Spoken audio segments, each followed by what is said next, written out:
So, it turns out, I might have mentioned this yesterday actually. Was it yesterday? Whatever time it was. It turns out that my mouse didn't have USB problems. It just had a flat battery. So now I fixed that. It's hard to shake off. So, right, I should probably recap before we get right into it. Yesterday, I made a character using Shadowrun's rules, universe. An elf, I think it was a shaman, and I think I was a fish shaman because it was one of the really good passive benefits of the totem.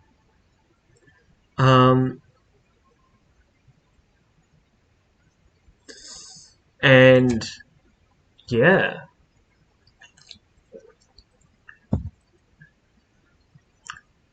We got invited to Hong Kong by our foster dad, who might be dead. We don't know. He's probably dead. Oh, I thought it was going to wait for me to press continue. I guess not. But our codename is Seattle, because that's what we got called one time and it stuck. Because we are a magic-based class with conjuring and that shit, I'm not going to get into, cyberware, which is something I usually do like quite a bit, because I usually play street samurais or deckers, not to be confused with the anime character Deku. Anyway, where was I? Our foster dad invited us to Hong Kong. The Hong Kong police did a drive-by shooting on us, and there's an APB out for me and my foster brother, who is a cop.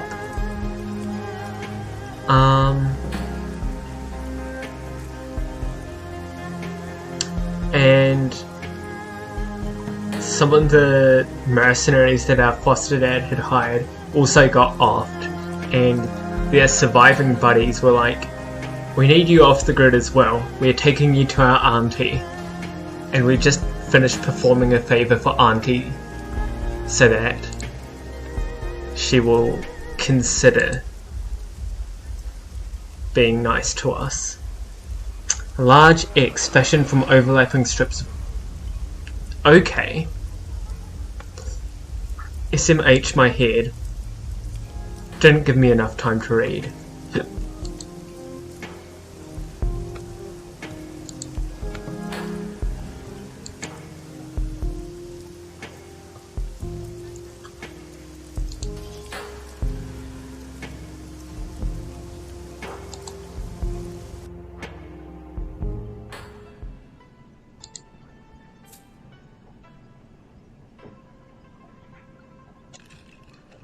Kindly Ching watches you closely as you walk across the mahjong parlour. As you approach, her lieutenant leans in, bringing her mouth close to the triad boss's ear. Ching smiles and nods, her eyes never leaving you. There's a twinkle in the straw sandal's eye. I've heard from Bao. He got my message very clearly. And I understand that there were no casualties created during your little delivery run. I am pleased and surprised. I get that a lot. A wry grin. Do you? Perhaps your bravado is warranted. We'll see. My message was delivered and Stranger Bao is back in the fold, earning for me. As far as I'm concerned, our transaction is complete. While you are gone, I set the wheels in motion to wipe your identities. She pulls out her PDA. Stabs a button with a lacquered fingernail. The order has been sent. Congratulations! You are now sinless shadow people. For context, if you're not familiar with Shadowrun, a sin is basically like your social security number on drugs. If you have a sin, you can get ID'd from like security cameras, retinal scans, basic spending money, basically anything. So, being sinless is kind of a prerequisite to being a Shadowrunner, since a Shadowrun... I feel like I should explain what a Shadowrun is. A Shadowrun is basically any illegal activity that you're getting paid for as a mercenary. So people who run them are called Shadowrunners. Creative. Wu exhales heavily. His eyes remain focused straight ahead, but his shoulders sag. We'll figure a way out of this, Duncan. Wu pulls himself up to his full height. There's only one way out of this, Vic, and that's through it. Whoever gave the kill order on Carter also forced us to give up our identities, and took Raymond. Wu sets his jaw firm. That's all I can think about. Finding who did this. Finding Ray. Kindly Ching holds up a hand. While I was working to get your sins burned, I also had my network look into Raymond Black's disappearance. I had a voice for her before. It's gone now. I've been thinking about what you told me earlier, and I agree. She eyes the room carefully and leans in, as my voice for her changes yet again. I can't just let this lie. Someone killed my runners. It would be a sign of weakness to the Yellow Lotus and the others if I do nothing. She rests her PDA on the mahjong table facing you. The Triad Boss's tongue slips from her mouth as she looks over the top, hunting for the right button on its upside-down interface. She finds it and looks up at you again. I have news to share with you, my darlings. The kind you won't like. Raymond Black is dead. She taps the button and a recorded newscast appears on the screen. Raymond's photograph appears on the screen behind a reporter standing on the docks in Victoria Harbour. It's a picture you've seen before. A professional portrait taken for a press release about a youth centre he was opening in the Redmond Barrens. Under Raymond's photos are the word, Seattle man killed. Another shooting involving the police department. A Seattle community organizer and industrial engineer was apparently shot and killed while resisting arrest at Victoria Harbour last night. HKPF police report that the UCAS man, Raymond Black, was behaving erratically and would not respond to police orders to surrender. No additional information regarding Black or why he was travelling to Hong Kong are available. Police have stated that due to the shooting's proximity to last night's shootout with the White Star, which is us, but we got labelled as a terrorist group, so that they can basically have free reign over hunting us.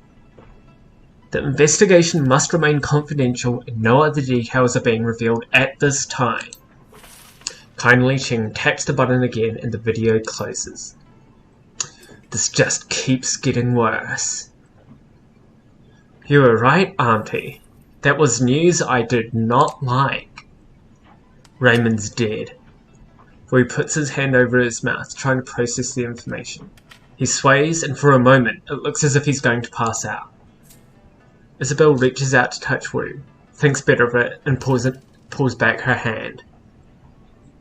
That's Isabel there, and that's Duncan there, for context.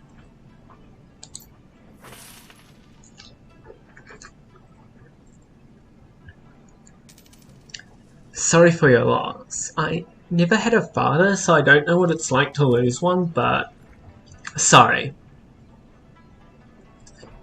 Raymond dies the same night we're ambushed? That's no coincidence.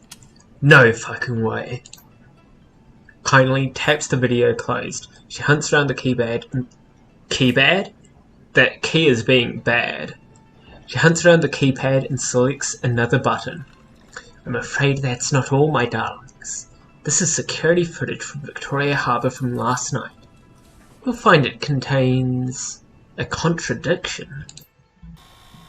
The PDA shows silent, grainy video footage of Raymond sitting in a tea shop, flanked by 2 guards. He's looking down at something in his hand, completely distracted. The footage continues and the camera displays several black-clad figures entering its field of view from different angles, guns ready. A tall, sharply dressed man in a suit walks briskly towards Raymond, flanked by 2 more. Raymond stands to face him and the camera gets a clear view of the suit's face. White plastic. His guards turn to draw weapons and muzzle flashes erupt from all sides. Erupt from all sides. English. Muzzle flashes erupt from all sides. There we go. One of Raymond's guards goes down and his submachine gun fires wildly, hitting the camera. Where he puts his hand on the table and leans in. Those weren't cops, and Raymond wasn't resisting arrest. What's with that guy's face? Gobbett reaches up to stroke the rat perched on his shoulder. Is that a mask? Doesn't look like a mask. Looks like some sort of semi-rigid plastic implant. Real craftsmanship.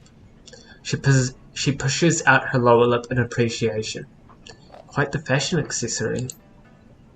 It's also the kind of fashion accessory that stands out in a crowd. This guy's either a fool or an arrogant son of a bitch. He sets his jaw firm. Either way, I'm gonna find him. Kindly Ching watches Wu intently.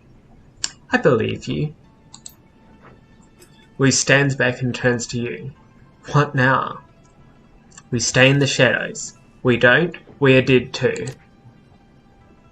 Ching's eyes sparkle. True, but how? I'm afraid these are some facts you are going to have to face.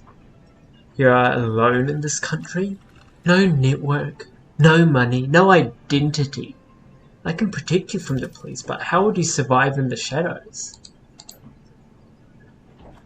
Kindly wipes her hand across a stack of tiles, spreading the ivory-coloured pieces across the table.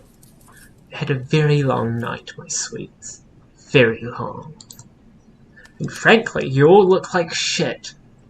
Rest now. I promise you safety in my town for the night. We'll talk about the plastic-faced man tomorrow. Kindly gestures to Gobbett and Isabel. Ladies, go find our new friends a place to bed down in that rat's nest squat boat you call home. We'll talk after you've slept. Figure out our next steps together. Yes, Auntie. Yes, Auntie. Thanks for your help, Auntie.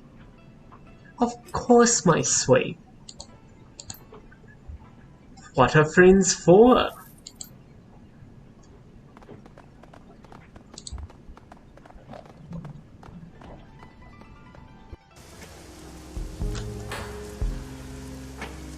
The boat is up here.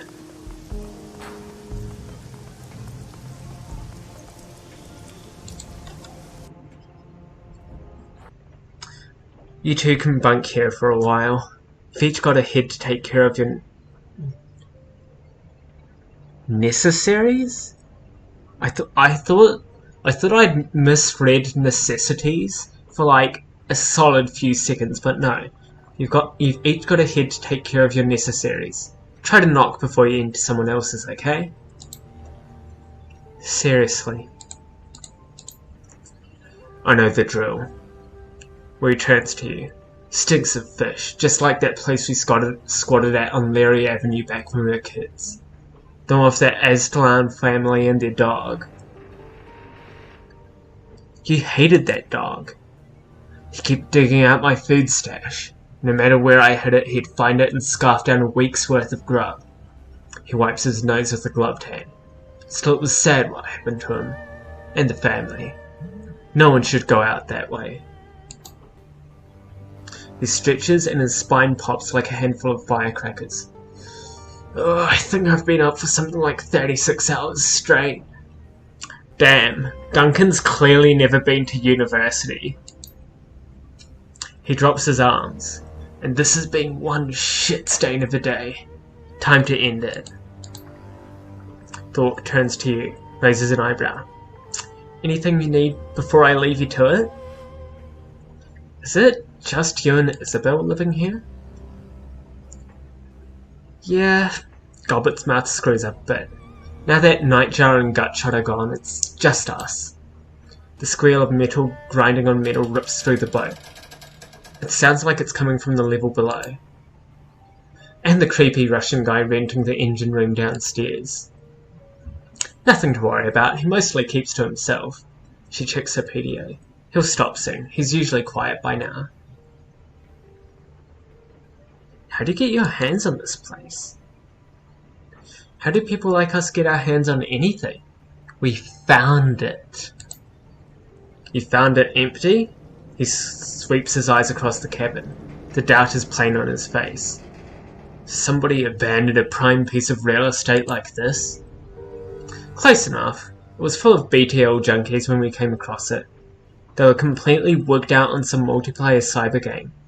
I'm not sure they ever chipped out of it. They were completely emaciated, stewing in piles of their own shit. Their eyes had sunk into their skulls. Pretty gruesome stuff. For context, BTLs are like VR video games, but a common thing that happens in Shadowrun, well, the universe of Shadowrun, is that people will remove the limiters in the chips to get people addicted to the chips. And then you'll end up with shit like she's describing. They racked up a killer score though. True, they had the moves. Should have hung an IV while they were playing though. Turns out nutrition is important. So what happened? They die? Nightjar ran them out. Not sure what happened to them after that. Anyway, it's ours now. Auntie Ching says so. All but the engine room, you mean? Right, everything but that. Auntie rented it out from under us. That must have pissed you off. Whatever, we weren't using it. As long as our downstairs neighbour keeps to himself, he can have the lower level. Especially if it keeps Auntie Ching happy. Think I'll have a look around. Okay, but get some sleep soon. You look like you could use it. We'll go see Kindly in the morning. Figure out our next move. So, the hatch there is closed right now. But,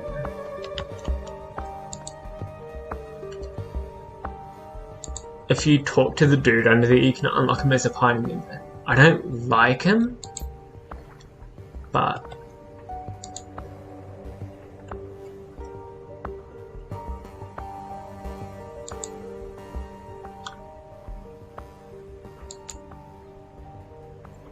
you climb into the cot and worm your way under the sheets. They've been starched stiff as boards, but you slip beneath worse.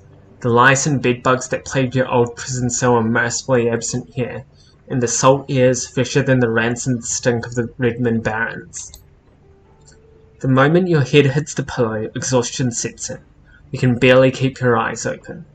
Sleep washes over you like a warm bath, and everything goes black.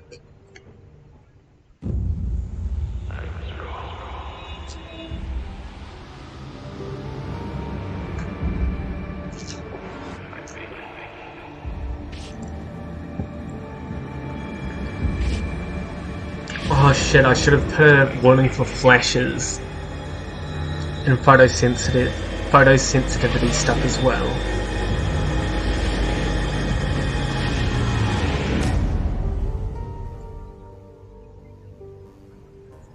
The dream is suffocating, the shifting tunnel of glass and steel, the towering silhouette of dark majesty, the shadowy doorway, and the teeth. They snap at your heels as you claw your way back to consciousness. You open your eyes to Duncan looming over you. He shakes his shoulder roughly. Vic, come on Vic, wake up, we gotta go talk to Kindly. The others have already left. Was I drooling? He lets go of your shoulder and smirks. You're sucking your thumb pretty hard. Sounds nasty. Not the visual I was hoping for this morning. He lets go and cocks a thumb at the hatch. We gotta go. I've been trying to wake you for a while now. You were thrashing around in your sleep. Glad you did. I was having one hell of a nightmare. He reaches up and rubs the back of his neck. Yeah, I didn't sleep well either. I had a bad dream last night too. What about? He shrugs. I never remember my dreams all that well. It was probably motion sickness. Not used to sleeping on a boat. I woke up a little while ago and hit the head. Then I came back and woke you. You doing okay? I'll survive. His fingers hit a knot. He winces. But man, nothing's gone right since we stepped foot in this country. I'll tell you something though, and this is after a full night's sleep. I don't believe Ray's dead. I hope you're right, but I gotta say, it doesn't look good.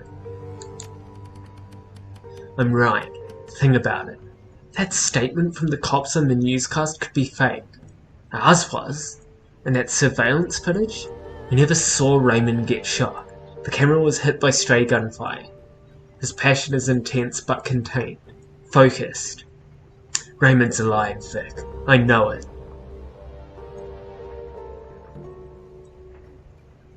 Raymond is dead, Duncan. We need to accept that and move on. So you're just gonna walk out on him again, huh? He deflates visibly. Figures. God, I feel like I'm 12 years old again, squatting on a stinking trawler. My partner's gone, Raymond's gone, hell, I'm gone. I don't even have a name anymore.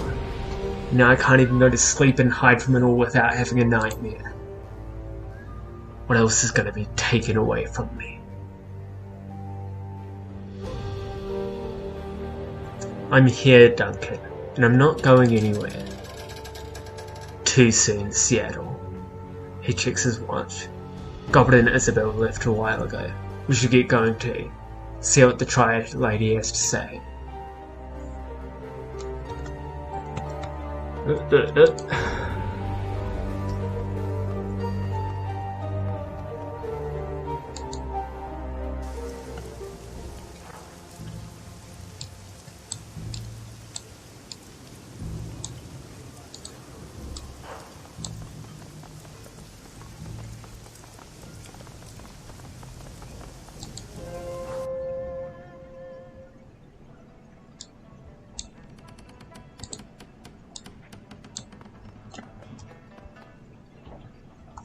Kindly's place reeks of stale cigar smoke and fresh urine. The clicking of mahjong tiles is strangely absent. In its place is a low murmur of laughter and an air of eager anticipation. All eyes are focused on the groaning figure kneeling bloody and bound at the feet of Kindly Ching.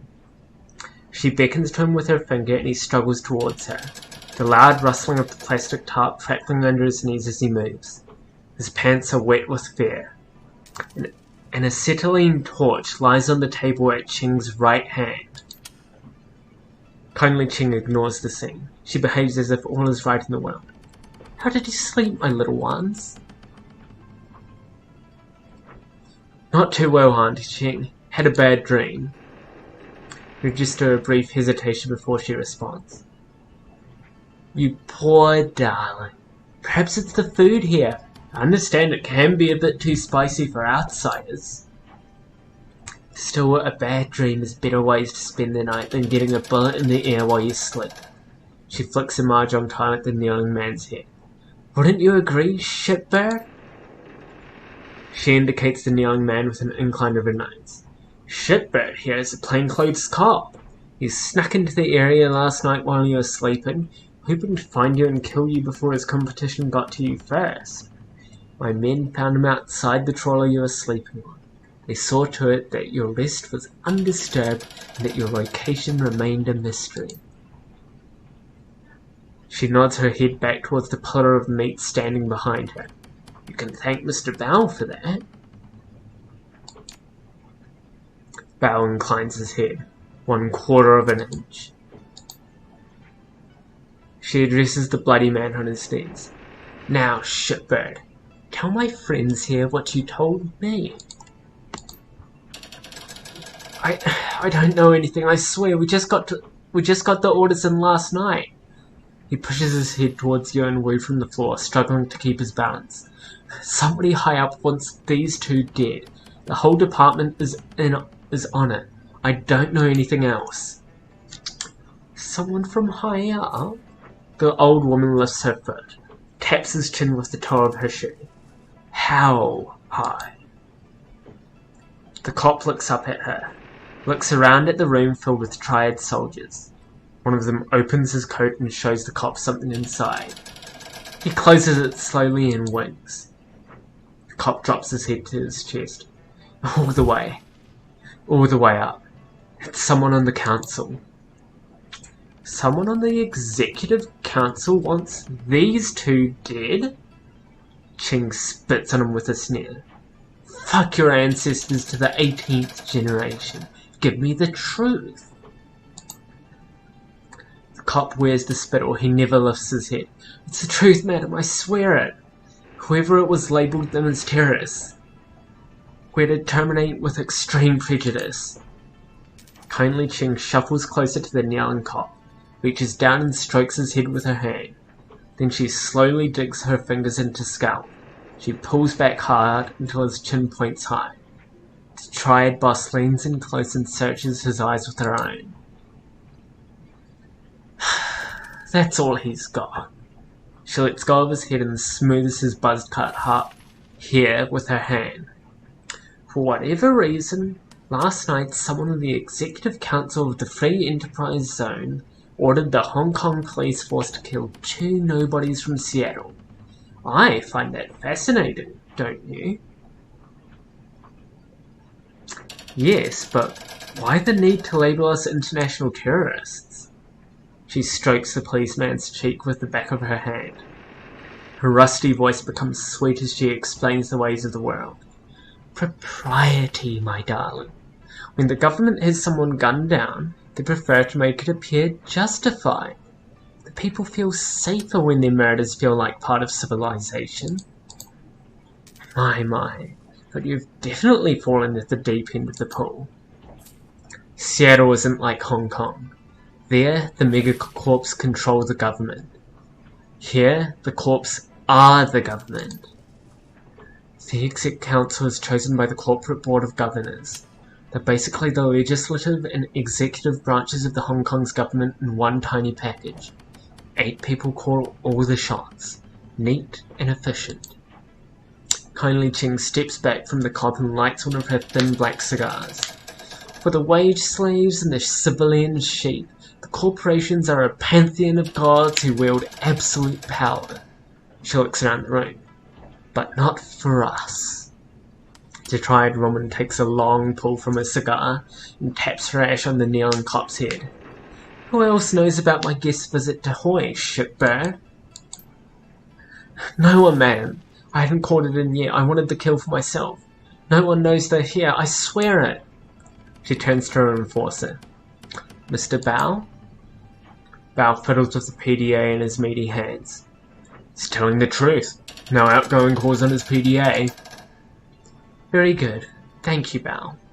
She nods at the cop. Thank you for your honesty. In one smooth motion, Strangler Bao produces a silenced pistol, fires it once into the policeman's head and replaces it in his jacket. His face never changes expression.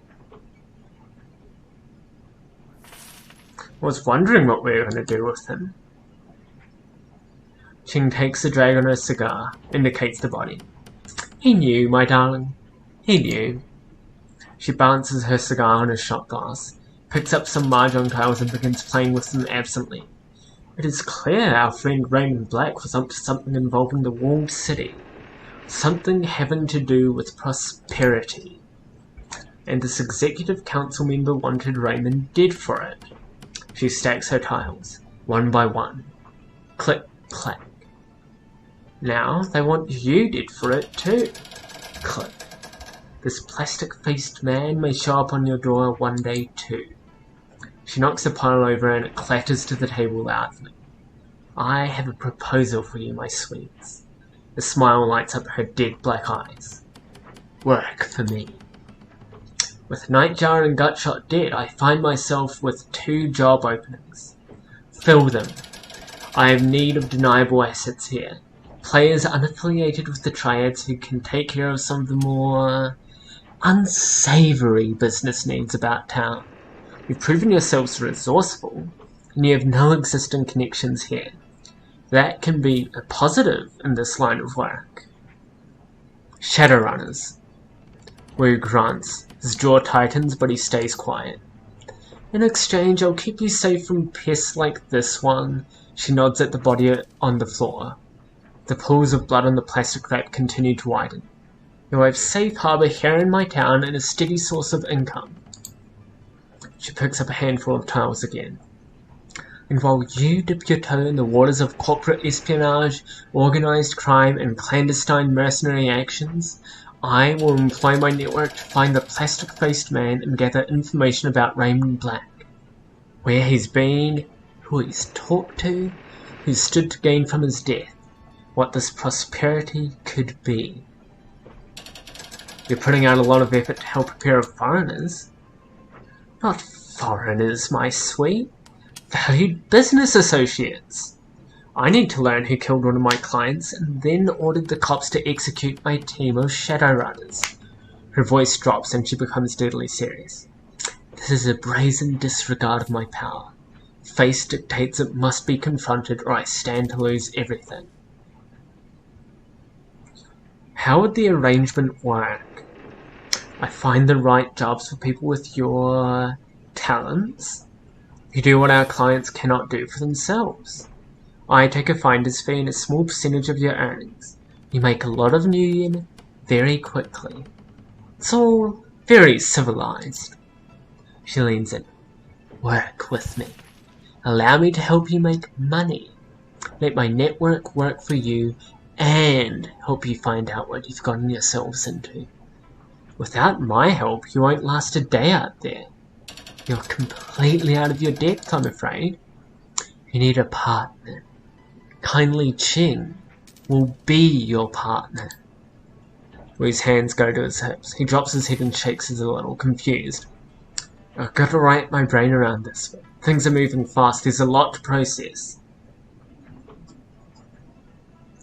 You had to see this coming, Duncan. I did. I know, I get it. I forgot I had a voice from it. I know, I get it. I just gotta reconcile this whole... He grips the back of his neck, squeezes hard, rips his hand away. Ah, fuck it, I'm not a cop anymore. That guy's dead. He nods, the decision's made. I'm in. What about you? I'm in too. I didn't have anything back home anyway. He looks at you and lets out a chuckle. Yeah, you might want to ask yourself why someday. Ouch, you don't even know where I've been for the last 8 years. Okay, I'm in. But this is a temporary situation for me. Raymond is alive, I'm sure of it. So I'll run the shadows as long as Ching keeps up her end of the bargain and helps us figure out what really happened to him. Then, I'm gonna find my father. Then it's done. Hoi is now open to you. She gestures to her lieutenant, who raises a finger to her ear and whispers into her sleeve. First order of business. Vic Jones and Duncan Wu don't exist anymore. You'll need street names. Wu sighs. Yeah, okay, I'll think of something. Gobbet rubs her cheek against her rats, a glint in her eye. I think we already got you covered, Gunshow. She turns to Isabel. Fits, doesn't it? Indeed.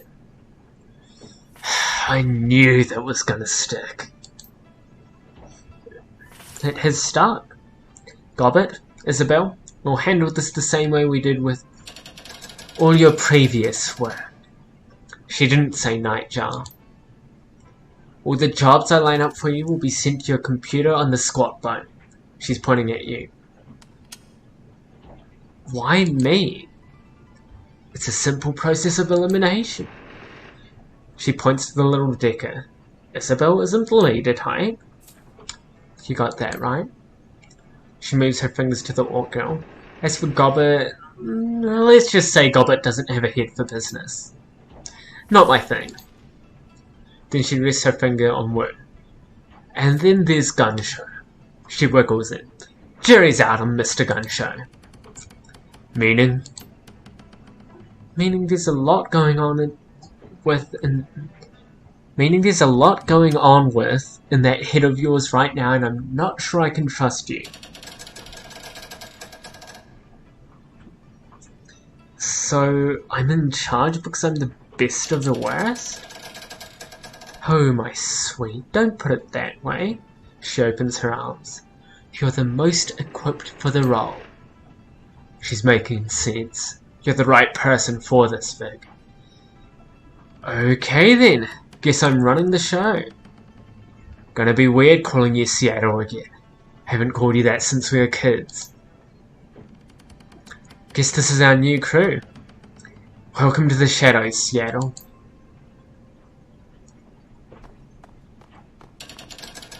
I'm surprised I didn't get karma from that. Crew advancement available. As you lead your teams through the shadows, your companions will continue to develop and learn new combat skills. Clicking the icon in the lower right hand corner of the screen will open the crew advancement menu. When this icon is highlighted, one or more of your companions is eligible to learn a new combat skill. At each advancement level, you may choose one of two possible combat skills for each of your runners. Choose wisely.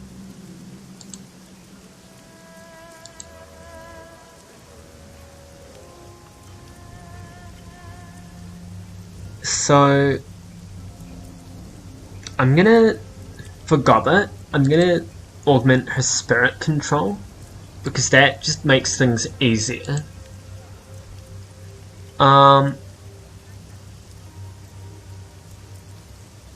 And as much as I'd love to have mines, Isabel's the only decker on the team, so I'm gonna give her a better,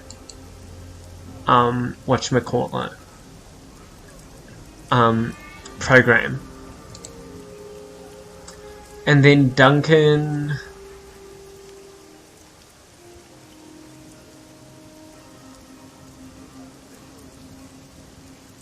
I feel like burn over time is better, especially because, like, he's a cop. Since when have cops been actually good at crowd control over lethal force?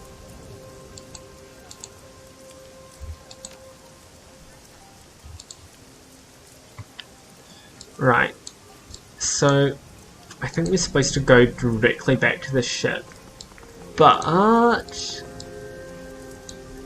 I want to see if I can get into the proper gun shop. And it looks like I can.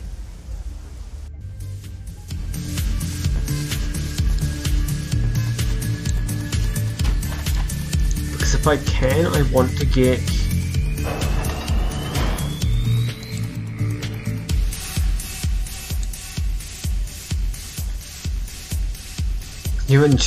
The older troll woman has a striking Amazonian quality. When she was younger, she must have really turned heads. Can I help you? You're in charge here? Don't you forget it. This is my family's place. Me, my husband, and our 2 boys. Now, do you have business with me? I have no time for window shoppers. What have you got for sale? Firearms from all over the world, from Ares to Walther and everything in between. You in the market? Let's take a look. So I want a submachine gun, but not one with smartlet because I can't use that. So the Uzi is the popular submachine gun. Beretta, small submachine gun with big damage potential.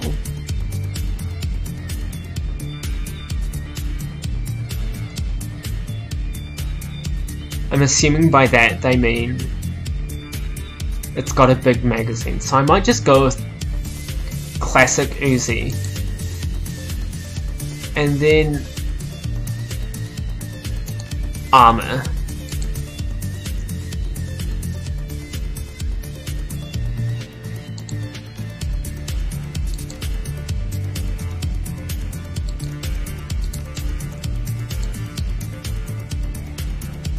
Oh, right. Why did I get Carter's armored vest? I've literally never seen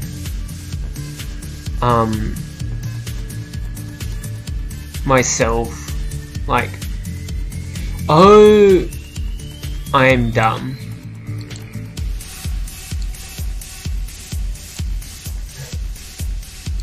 I need higher spell casting for that. Okay. I didn't realise that the stash was on my left here, because in literally every other Shadowrun game, your stash is on the right and the character is on the left. Don't need illegal drug. I'll just take regular drug. I need higher spell casting. Are there any spells I can equip? Armor. I think I already... Okay.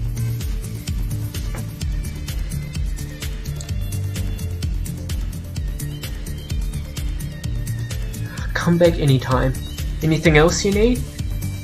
What can you tell me about Hoy? There's only one thing you need to know. The corporations do not rule Hoy. We are under Kindly Ching's umbrella, and our Yellow Lotus soldiers protect the docks and maintain the peace. But we're not Triad members, and they don't own us. Hoy is a crossroads, where goods change hands and deals are made. Kindly makes the market, but we, the families, make it happen. Ermine speaks with the pride of a woman who bows politely to great powers, but never prostrates herself before them. Families rebuilt this place when it was left to rot. Strong families like mine, and we protect our own. Outsiders and corps know that tangling with Hoy is more trouble than we are worth. The Triads know it is better to work with us than against us, and now you know these things as well. You would do well to remember them. Now, are you looking to buy? I'll leave you be. Very well. Was there something else? No, goodbye.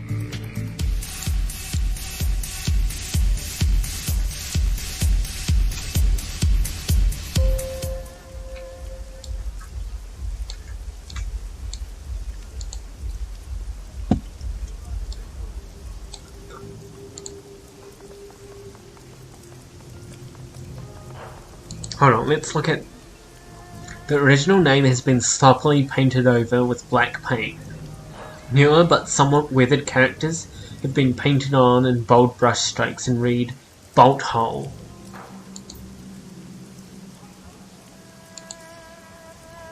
The ship is literally called the Bolt Hole. I'm gonna go talk to our... I was about to say our tenant, but he's more of a flatmate. Ooh, what's the door back here?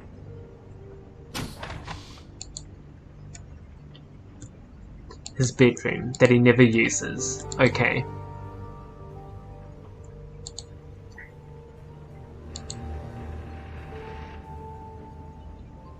It's oppressively hot down here, and the air is full of synthetic odors that grab you by the sinuses and refuse to let go. You can smell engine grease and melting plastic, ionized air and lead solder. A quick scan of the room tells you why. The downstairs tenant has converted the space into a machine shop. Metal fabrication tools and Duraplastic extruders line the walls, and a pair of heavy industrial manipulators hang from the ceiling. A man in a black trench coat stands with his back to you, staring at a monitor mounted above a sturdy workbench. He addresses you without turning. Ah, I was wondering what... That was nowhere near a Russian accent. What the fuck was that? Ah. No, I do not know how to do a Russian accent. I could feel my mouth making the wrong sounds already. Let me try again. I was wondering... God damn it, I keep on going into, like, British colony. Like, be it Irish, Scottish, Welsh, or whatever. Like, never England proper, I don't think.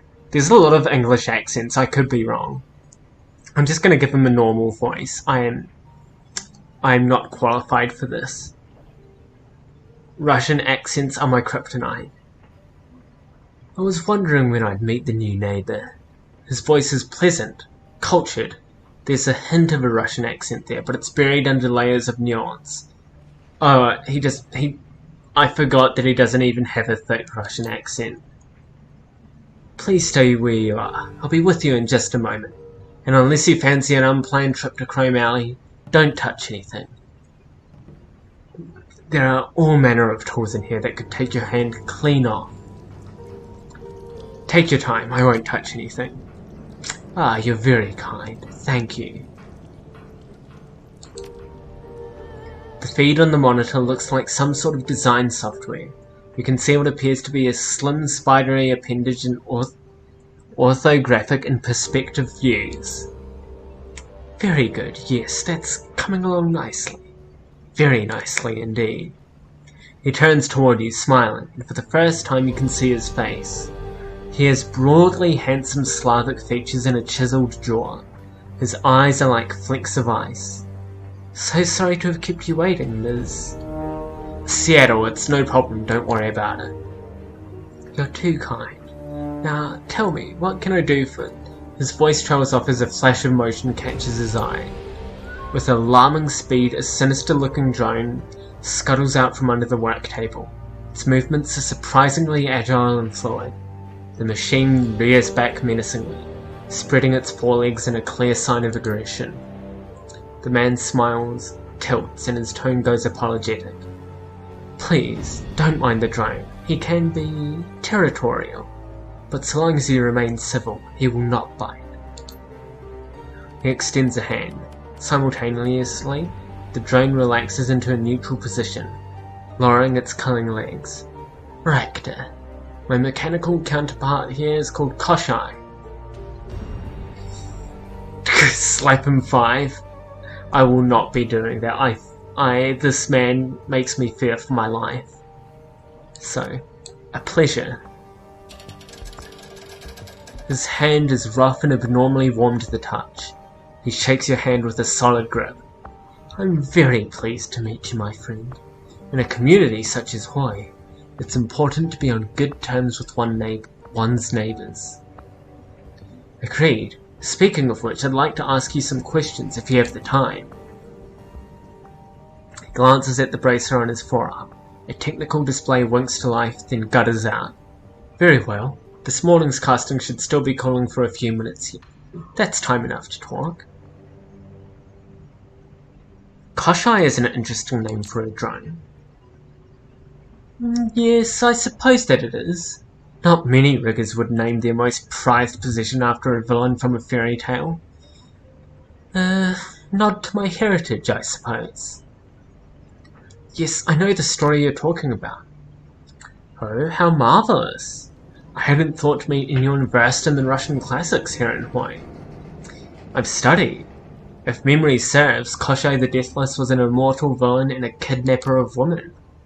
He nods.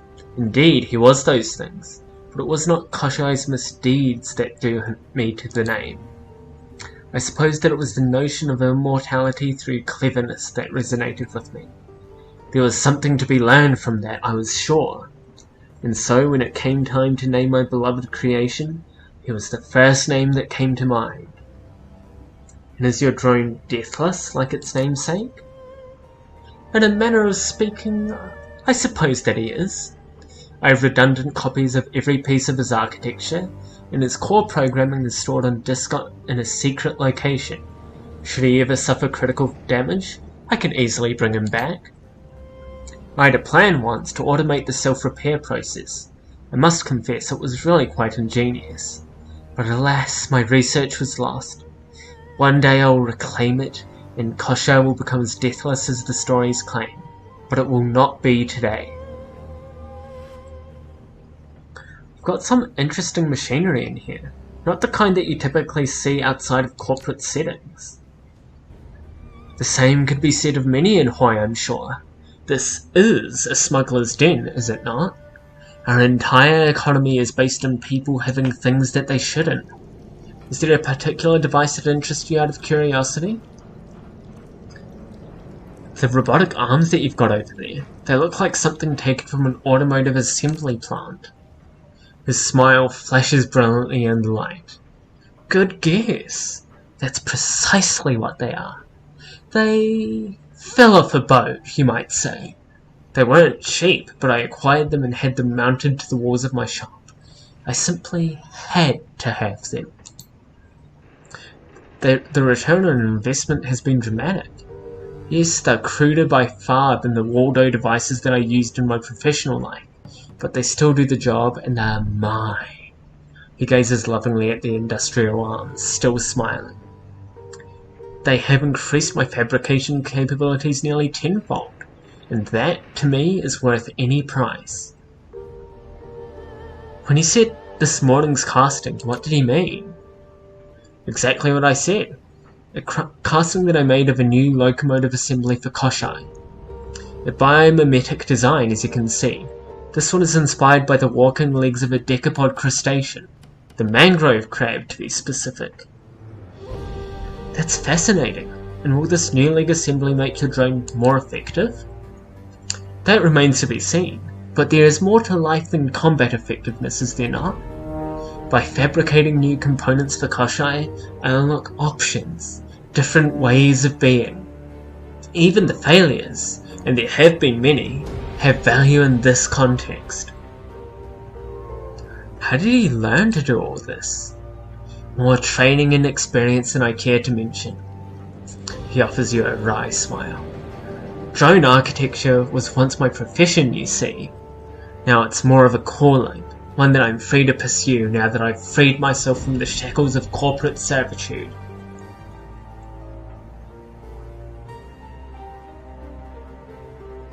Keeping all of this machinery running can't be cheap. How do you afford it? Freelance? At the risk of sounding immodest, I've commodified myself rather well. There are always corporations in need of design consultations. You'd be surprised by how lucrative such work can be. And there's always other work that I can turn to in a pinch.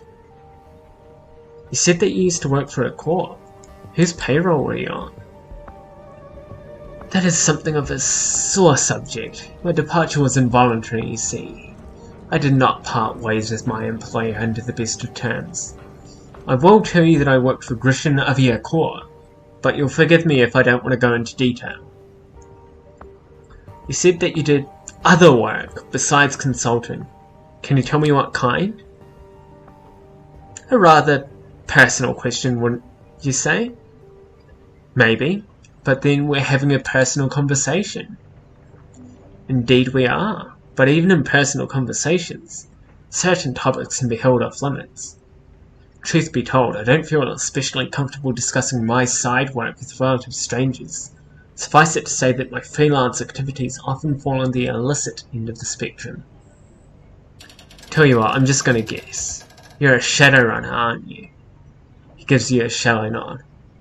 I dislike the term, but yes, I run the shadows. What gave me away? Design consultants live in apartments in Victoria Harbour. You're living in a rusted out boat in Hawaii. There's gotta be a reason for that. He shrugs. You're correct, of course. The residents of shadow communities are usually either too poor to live elsewhere, or engage in behaviours too illicit to risk it. I will admit to being in the latter camp. Designing robotics is my passion, but it doesn't always pay the bills. He runs a hand over Koshai's armoured chassis, caressing the sculpted metal with his fingertips. My status as a foreigner has proven something of an impediment in this regard. And so sorry as I may be to say it, the lion's share of my income flows from Koshai's aptitude for butchery. Such is life, I suppose. We do what we must to do what we love. Seems like everybody on this boat runs the shadows. Why not pool our resources and work together? A compelling offer. I'm doing quite well on my own, but I must admit that there are certain jobs for which I am unsuited. Magic eludes me, and I'm not a decker. My strength comes from material objects in the real world. Solid things with mass and heft, things that I can build and operate. Sadly, a great many clients are only interested in teams that display a mastery over the intangible. This group of yours, do you have people who can cover those bases? If so, then perhaps we can help each other out. Yes, we have a shaman and a decker, both competent at their jobs. In that case, I will accept your offer on a provisional basis. We'll do a few runs together and see how we get on. If our association bears fruit, it will continue. If not, I will bid you my farewell and go back to working alone. How does that sound? Welcome aboard. Very good. Excellent. When you receive a job, you know where to find me. My skills and resources are at your disposal. And with that, I'm afraid that I must bid you good day. I still have work to do down here. This League Assembly won't clean itself. I'll be in touch. Looking forward to working with you. And I with you. And now we've unlocked Rakta.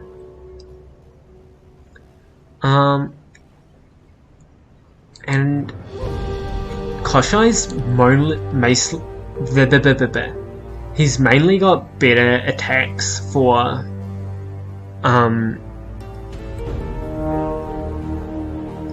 the Predator line over the Mangler line. Although here the repair ability is better than the overclock ability, but still.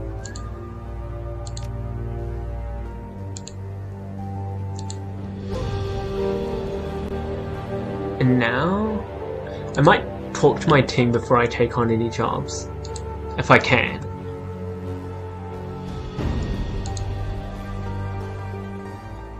Wu's cabin appears to be the only clean spot on the bolt hole. His equipment is neatly laid out on his bed, grouped by type, arranged just so. He's currently in the process of cleaning his weapon with meticulous care. Well, that's that, I guess. We're runners now. Yep. Think it's time to catch up? Could be. He stops for a moment, stares at the weapon in his hand. That's why I'm maintaining my equipment. Helps me focus my brain, work through stuff. He sighs, lowers the rifle. Now's as good a time as any, I guess. Where do you want to start? I want to talk about Raymond. Everybody loves... Isn't the show called something like Everybody Loves Raymond? I thought I remembered, but I'm genuinely not sure. And, okay, shoot. Why do you think he came to Hong Kong? Well, he's from here, right? It sounded like he had unfinished business that he needed to take care of before... You think he's dying? Maybe. Just something to think about. What do you think's going on with him? I don't know, Vic. He was clearly obsessed with the walled city and whatever prosperity is. Sounds like a sleepwalker trying to stumble his way through a dream or something. A sleepwalker who hires Shadowrunners. Whatever he was doing, he knew it would be dangerous. Raymond was smart. Smart as hell. If he thought he needed runners to take him into that place, he needed them. Did he say anything about me after I left? You know Raymond, Vic. He taught us what he wanted to teach us. Told us what he wanted us to know. Everything else was met with a wall of good-natured silence. He used to say, "You are the master of the unspoken word, Mr. Wu. Once it is out of your mouth, it is out of your control. So no, after you left, he never said a word about you. Not a word. Let's talk about something else. I can't get that dream that I had out of my head. You had the same one too, right? Yeah, yours sounded like a nasty one. I don't remember much about mine. Pretty creeped out by our run into the walled city. Between that and all the drama, I'd be surprised if I didn't have a nightmare. Was the walled city in your dream? Of course the walled city was in my dream. It was a nightmare, wasn't it? He gives you a lopsided grin. Was it in your dream too? Sure looked like it. I'm not sure I'm surprised. The walled city is more than just another slum and a sprawl. Hell, it is a sprawl. Of course we dreamed about it. The feeling I had there stayed with me. Felt thick, heavy.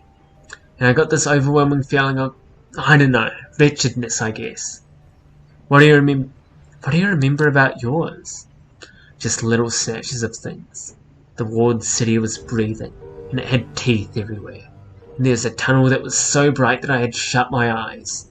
And Raymond was there. He was either kneeling or lying down, I can't remember which, but he was crying. That's what made me wake up. The sound of my father crying. Did it feel any different from other nightmares you've had? He takes his time, thinks about his answer a bit before he responds. You know how sometimes you'll be mad at a friend in a dream and then wake up still mad at him? Then you treat him like he did something wrong when you see him? Kinda feels like that to me. Like I dreamed I was swimming towards a bright light, and when I woke up I was out of breath from the effort. Let's talk about something else. Alright. Let's talk about being Shadowrunners. What's there to say? I worked my ass off to pull myself out of the gutter and make something of my life. I did what it took to earn my bronze, and now I'm a mercenary hiding in the shadows of a foreign country, doing dirty jobs that the corps need to keep off the books. It's the reverse of everything I ever wanted. You seem to be taking it pretty damn well, so let me ask you something. You said that you had nothing back home and that's why you're cool with becoming a runner. Was that true? You know it's true. When I got out of that prison I had nothing. I still have nothing. That's bleak. Seriously bleak. He shakes his head. You really went in different directions, Vic. You to jail, and me to Lone Star. Yeah, fucking cop. Ugh. I can't believe my brother is a cop. It's homophobic. Also, that just reminded me, but on AO3, there's entirely too many fics that have the pairing of player character and Duncan. Yeah, he might be attractive. If you're into like older muscly men. I guess he's not that much older. Not the point. But he's your brother. Ew. Nasty. Well, I get that you've got nothing back home, but this is all about Raymond for me. I need to understand what happened to him and who's responsible. I need justice. What's your opinion of Kindly Ching? I'd say she's got us right where she wants us. Right under her thumb. What do you want to talk about specifically? We should keep an eye on Strangler Bow. We should keep an eye on everybody, and that guy is definitely no exception. I've seen plenty of cold killers in the Barrens and plenty more since I joined Lone Star. This guy's the real deal. Not sure if he knows what the word remorse even means. You should steer clear of him. I'll be careful. I can really see that. Think we can trust her? The Triad boss and underground fixer? No, I don't think we can trust her. But as long as we all share the same goals, we should be okay. Makes sense. As long as we serve her interest, she doesn't have a reason to screw us over. What about this plastic-faced man? Creepy dudes are nothing new to me. Even well-dressed, creepy corporate dudes. Between the gangers we grew up with and the shit that I've run into as a cop, I've seen all kinds. I just want to know who he is and who he works for. Let's talk about Gobbert and Isabel. They seem competent, considering how young they are.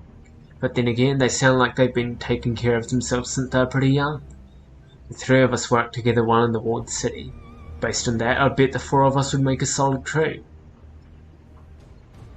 Isabel seems sharper than most.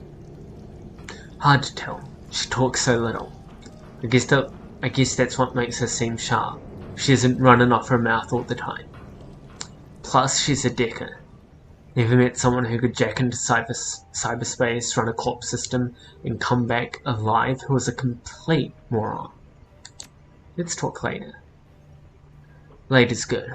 I want to do some cardio, work up some steam. Then it's rack time for me. You should do the same with it. A couple hundred push-ups would do you good. Thanks for the offer, but I think I'll go have a drink instead. He shrugs. Your loss. Talk to you later.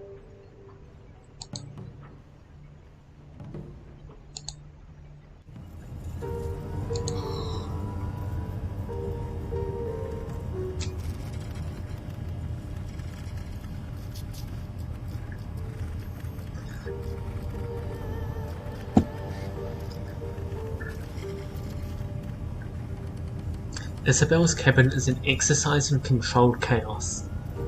Her living space is utterly dominated by an enormous jerry-rigged computer. Serpentine cables snake from component to component, tying dozens of obsolete terminals and cyberdecks together into a single colossal machine. This is my personal machine. If you're looking for your mission computer, it's downstairs. She doesn't bother looking up. You can see that she's elbow deep in the guts of an obsolete cyberdeck, one of the half dozen that have been wired into her computer with braided cables. Actually, I was hoping to talk to you. Got a second? There's a long pause, then she traps out a response. We're talking now, aren't we? I guess so, yeah? Can I ask you a few questions? She leans in, scrutinizing the innards of the obsolete deck. Go ahead, I'm not stopping you.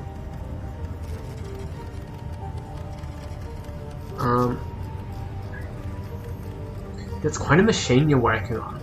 Care to tell me about it? She's my pet project. I call her the octopus. She waves a hand at the tangle of thick power cables that radiate out from the mission. Ah! Ow! I bit my tongue. Ah! Ow!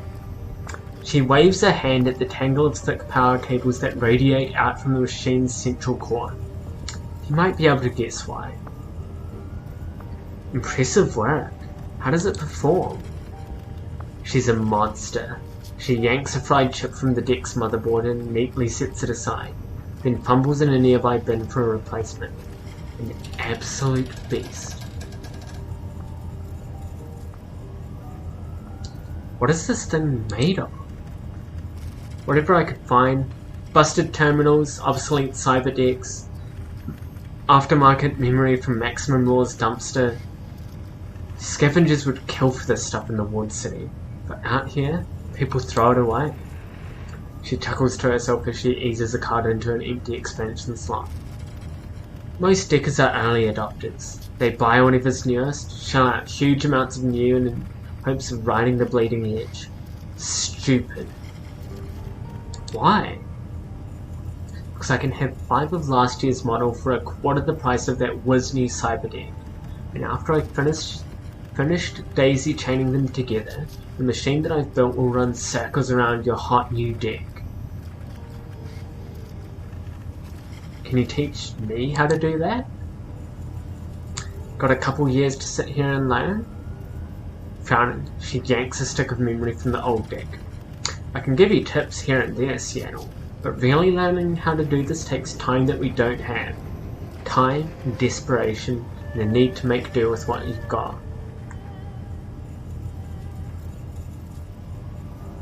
You've been... Actually, I should probably ask about the portable gear first. What about your portable gear? Your cyberdeck, software, that kind of thing? Gets the job done. Might not be top of the line, but I'm comfortable using it in the field. If you should happen to come across any more advanced hardware or software, either on the job or on the discount rack at Law's Techno Palace, I'm not above taking donations, but barring that, I'm fine with using what I've got. You're cool. Have you been having weird dreams recently? Her body goes still. Yes, I think that everyone has. Me too, I've been having horrible nightmares. I know, it happens more often than you'd think. This kind of mass psychosis was common where I grew up. Everybody got it. Mass psychosis? Seems more like a magical phenomenon to me. Her voice quickens. I don't really know what it is, and I don't think I want to. I just want to work on my computer in peace. I'd like to get to know you better. Tell me something about yourself. Something? Okay, I don't like small talk. Does that count?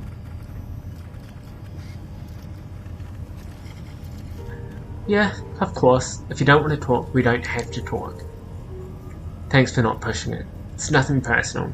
I just don't think that I'm a very interesting person. Can we talk about the ambush at Victoria Harbour? I'd rather not. I lost friends there. Sorry, didn't mean to pry. You don't have to apologise. Just change the subject. You don't like talking about things other than your computer very much, do you? There's a long pause before she responds. When she does, she sounds vaguely hurt. I prefer not to. Nothing personal, it's just the way that I am. There's nothing wrong with that. I just want to know who I'm running with. Don't you? Yes. You're still a mystery to me. There's a long pause. I don't like mysteries, but I do enjoy solving them. She turns, gives you her full attention. So here's what we're going to do.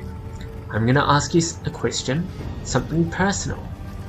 And after you've given me an answer, you get to ask me something. Think of it like a game of questions. We take turns until one of us wants to quit. Deal? Deal. You go first. Ask away. She studies your face. We'll start off easy. Tell me what you really think about Duncan.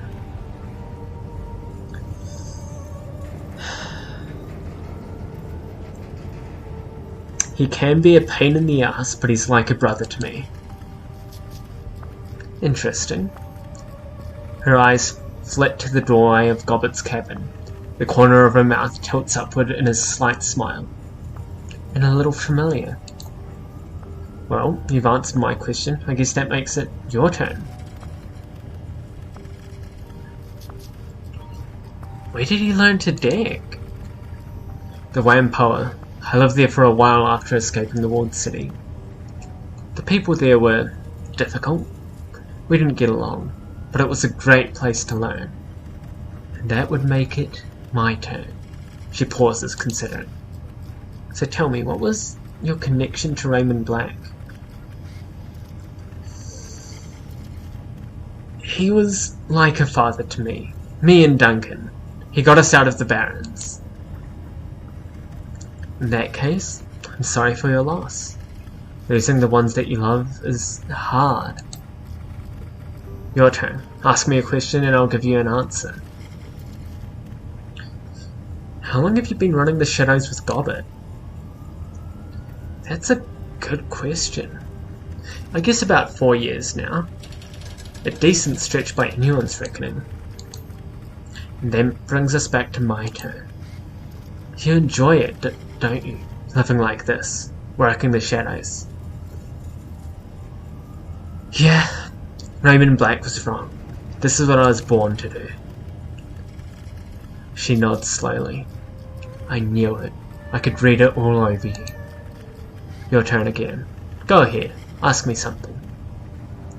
How did you and Gobbert meet?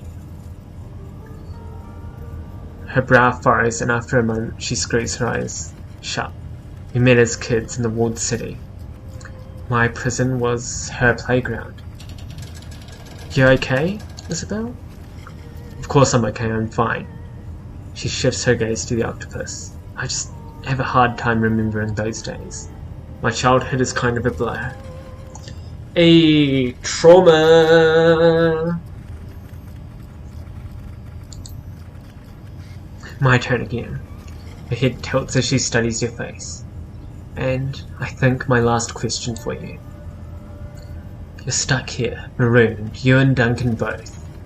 He's obviously unhappy with the situation. He keeps going on about the things that he left behind. But what about you? Is there anything that you want to get back to?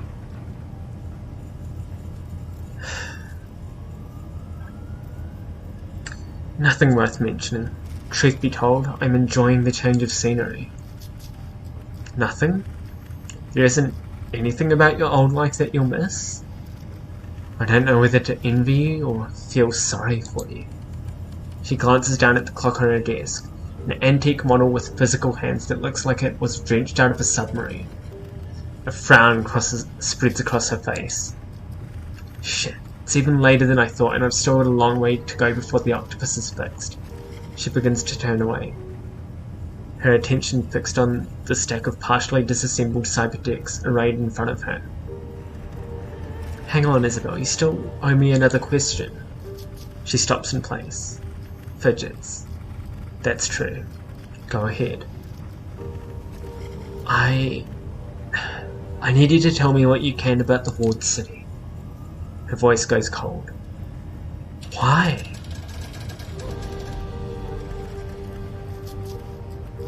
Because Raymond Black wanted to go in there and somebody destroyed my life to keep him from doing that. Her cheeks flush, just like they did the last time. She averts her eyes. No, I'm sorry, but no. Later, maybe, but not now. Alright, Isabel, maybe next time. Blinking, she turns away and buries herself in the octopus's splayed innards. Please, excuse me. I have work to do.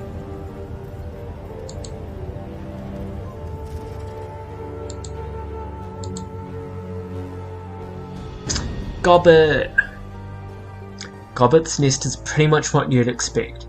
Piles of clothes on the ground, an overflowing garbage bin surrounded by stacks of instant noodle packets, and towers of tinned oysters. Avant-garde posters haphazardly thumbtacked to the walls, overlapping in some places and peeling in others. It feels a lot like an art school dorm room. As someone who has lived in an art school dorm room, I feel attacked. Partly because that was pretty accurate apart from the posters, and the only reason why that was is that Z and I didn't have enough posters or blue tack, and we weren't allowed to put holes in the walls, surprisingly. Gobbert reclines in a corner, cradling a bowl of soup in her hands. At her feet, a cast iron pot simmers away on an electric hot plate. The contents are typical Hong Kong comfort food. Chicken-style soya broth,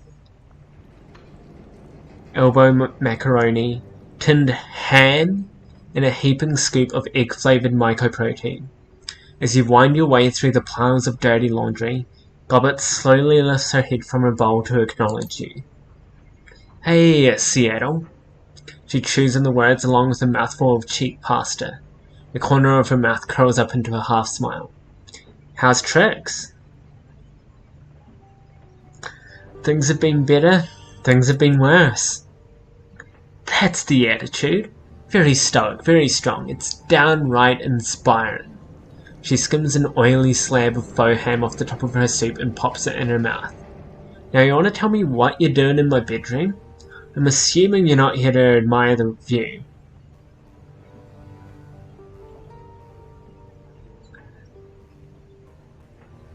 Have you had any nightmares recently? Like bad ones? Her jaw stops working mid-chew. Slowly, she nods. Yeah, I have. We all have. Everyone in town. Everyone, huh? Doesn't that strike you as odd? Sure does, but then lots of odd stuff happens in Hawaii. She casts a furtive glance over her shoulder.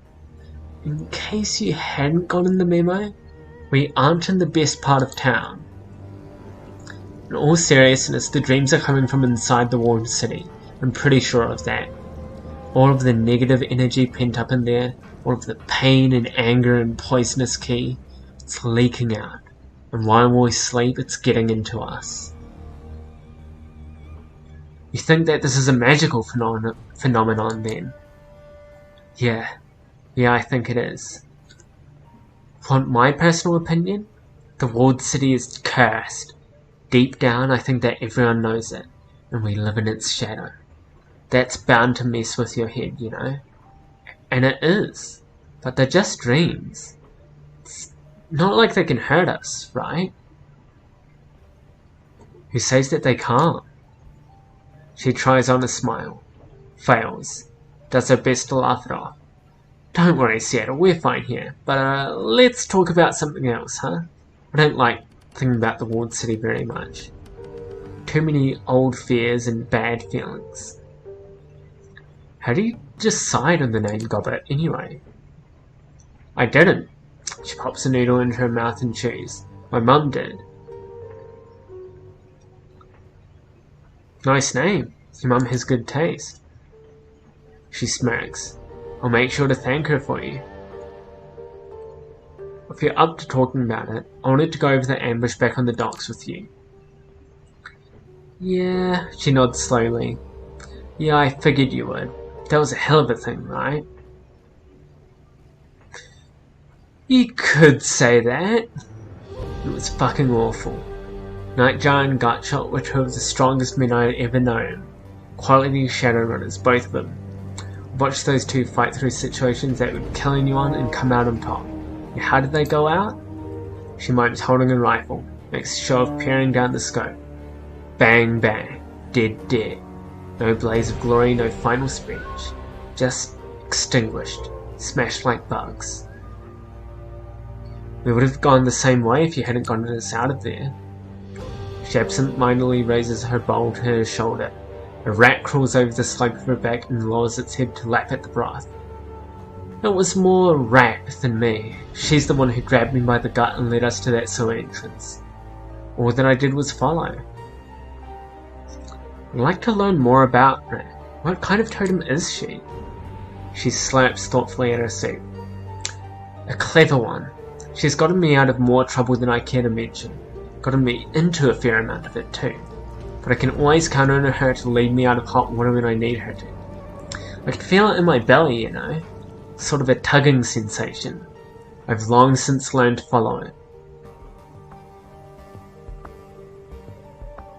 I'm a shaman myself. Never had my totem take an active role in leading me somewhere before.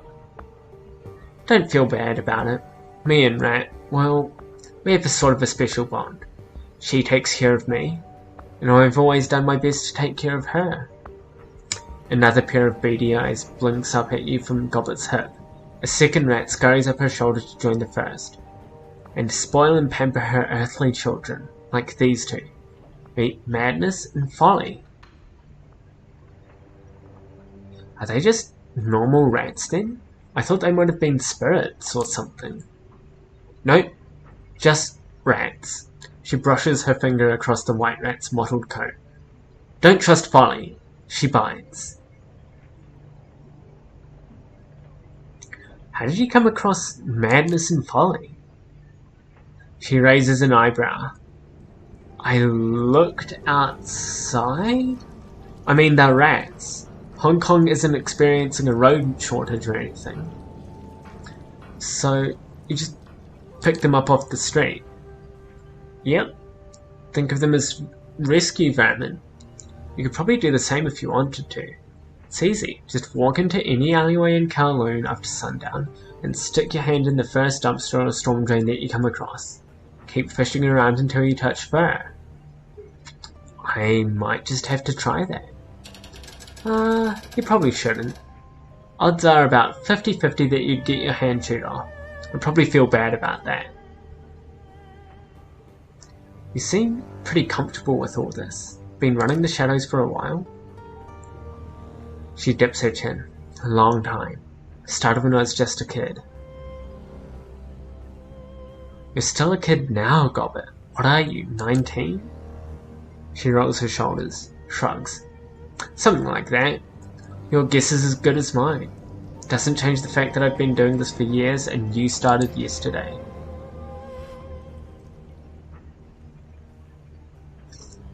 Matter of fact, Seattle, I think that I'm going to make a project of you. Take you under my wings, so to speak. You need a wizened mentor. Might as well be me. I feel like my character is in their, like, mid-20s and is going along with this because, like, they think it's kind of endearing. Sure, why not? I could use the advice, and I don't see Isabel volunteering for the job anytime soon. You're in? Good. Starting the next time you visit, I'm going to teach you all about being a Shadowrunner. She stifles a yawn. You're going to benefit from my bountiful experience. Wait and see. Whatever you say. Gobbet stretches, stifles a yawn. Her rat scurried from her shoulders down to her hips. She taps the simmering pot on the floor with her boot. The soup inside has reduced down into a thick, viscous gravy. You know, Seattle, this has been a nice chat and all, but it's getting late, and I still have the rest of a hot pot to power through. So without wanting this to get awkward, she glances towards the door. Say no more, I'll get out of your hair. Take it easy, Gobbet. Yeah, you too.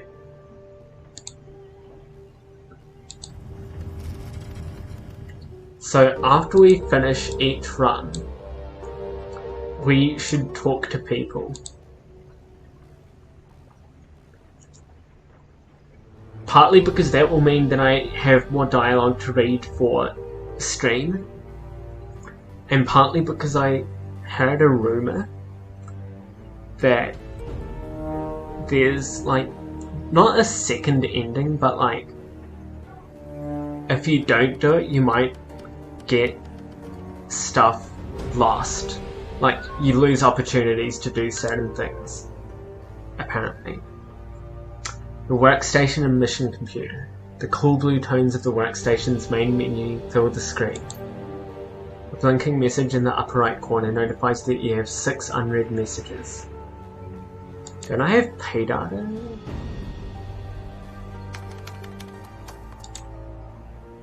Yeah, post the exotic animal. If I find data on runs, I can post it to the internet for sale and get money. Which is good, because we need money. Right, these are all around the same. These 3 aren't missions, I don't think. Yeah. So we'll go with this one. I've got a problem, Seattle, and you're going to help me solve it.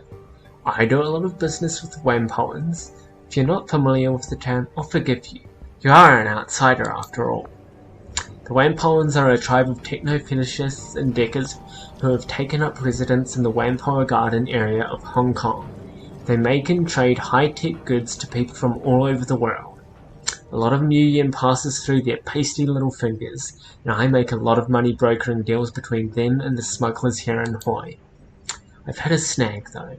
The Wampoan elders, their council of leaders, are being eliminated by a serial killer.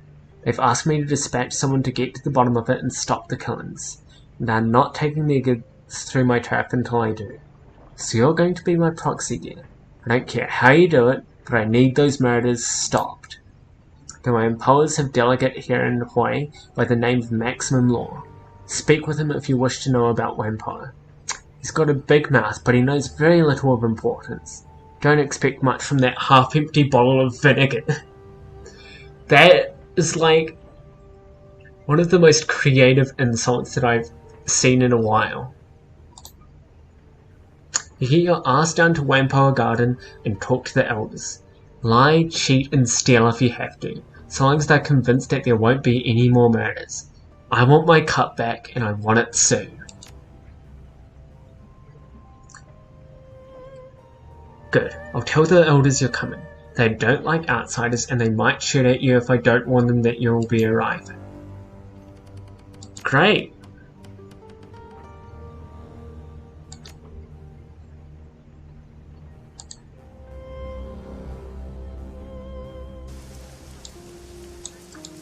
How long have I been streaming for? Only an hour and a half. I feel like I can do 2 runs, maybe? Before... you know...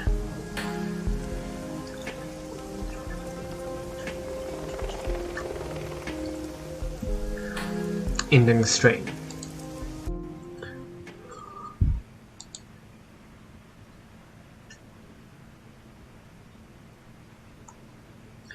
Head to Wampoa Garden.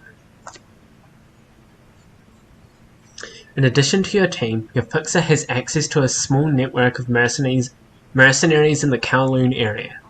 These runners appear below your core team on the runner selection screen and can be hired on a mission-to-mission basis. As you complete mission, both your team's members and the available mercenaries will periodically gain access to new equipment and abilities. Any new items, spells, weapons, or weapon abilities that a runner gains will automatically be available for use the next time you take them on a mission. In Shadowrun Returns, which I am doing a personal playthrough of at the moment, most of the time your entire crew is mercenary that you have to pay for. I'm gonna take Rakta for the tech, and I'm gonna leave behind Gobbet because I already have magic, and the only thing she has over me is healing spells. But I've got like 6 medkits, so it's fine. Huh. I didn't expect her to have a data chat. But not surprising considering that data jacks have the least essence cost.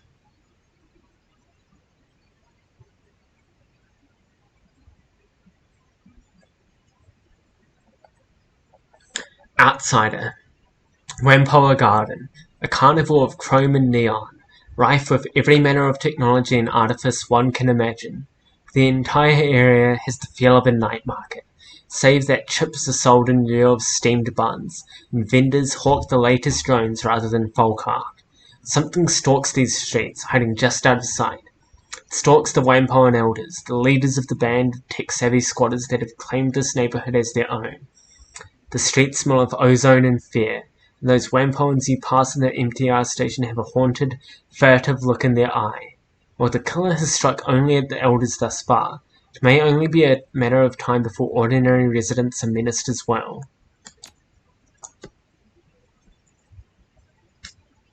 And I can't add any more spells at the moment.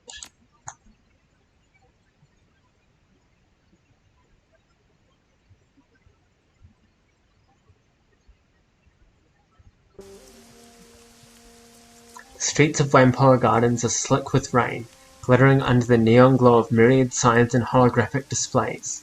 The sky reflects the same glow, painting the white apartment blocks the sickly orange of sodium streetlights. The smell of growing meat mingles with other rarer scents, ozone, engine oil, and high-tech fabrication facilities. Despite the hour, there are plenty of people out and about. You can hear the calls of street vendors and touts? That's a word? Urging people into their stores.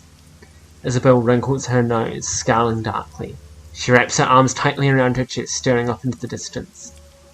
Is there a word for feeling nostalgic for a place you can't wait to leave again? I don't miss this place, but I miss the feelings I had when I lived here. Saudade, maybe?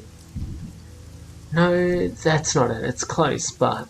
She lets the sentence trail off into nothingness, clamping her mouth shut for a moment. Isabel sighs heavily. This place seemed like heaven after the walled city. Like the whole world had unfurled in front of me, and anywhere I turned, there was the promise of a good life. Turned out, this place was just as crappy as everywhere else. Everyone was still in it for themselves. If my own life in the Barrens taught me anything, it's that if you can find people worth sticking with, they'll save your life. You live for each other, watch each other's backs. Duncan shrugs. That's about as deep as it gets for me. Perhaps then, that is enough. If it works for you, good. We're looking for the Wampoan Elders. They're gonna be in the Wampoa itself. That's the big ship down the street. That's the mall shaped like a boat, right? That's the one. Somebody thought it would be clever to make a uniquely shaped mall. I'm guessing from her phrasing that it's not clever.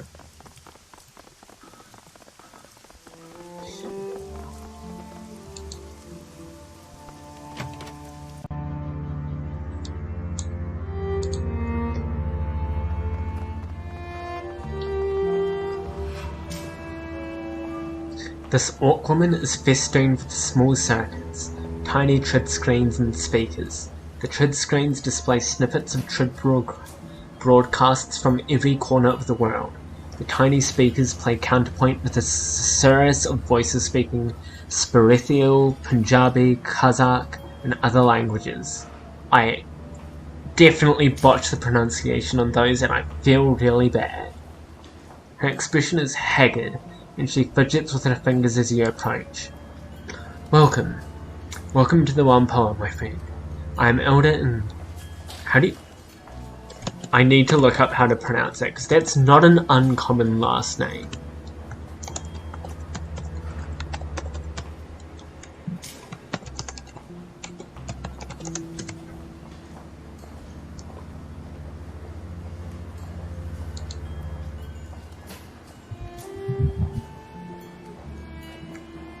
Oh, cat be running.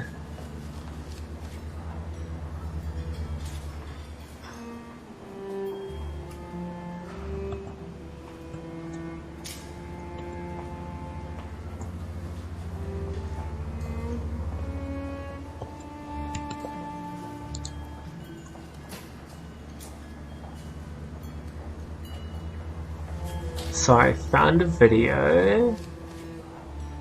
It's just taking ages to load because I've got like a full ass game open.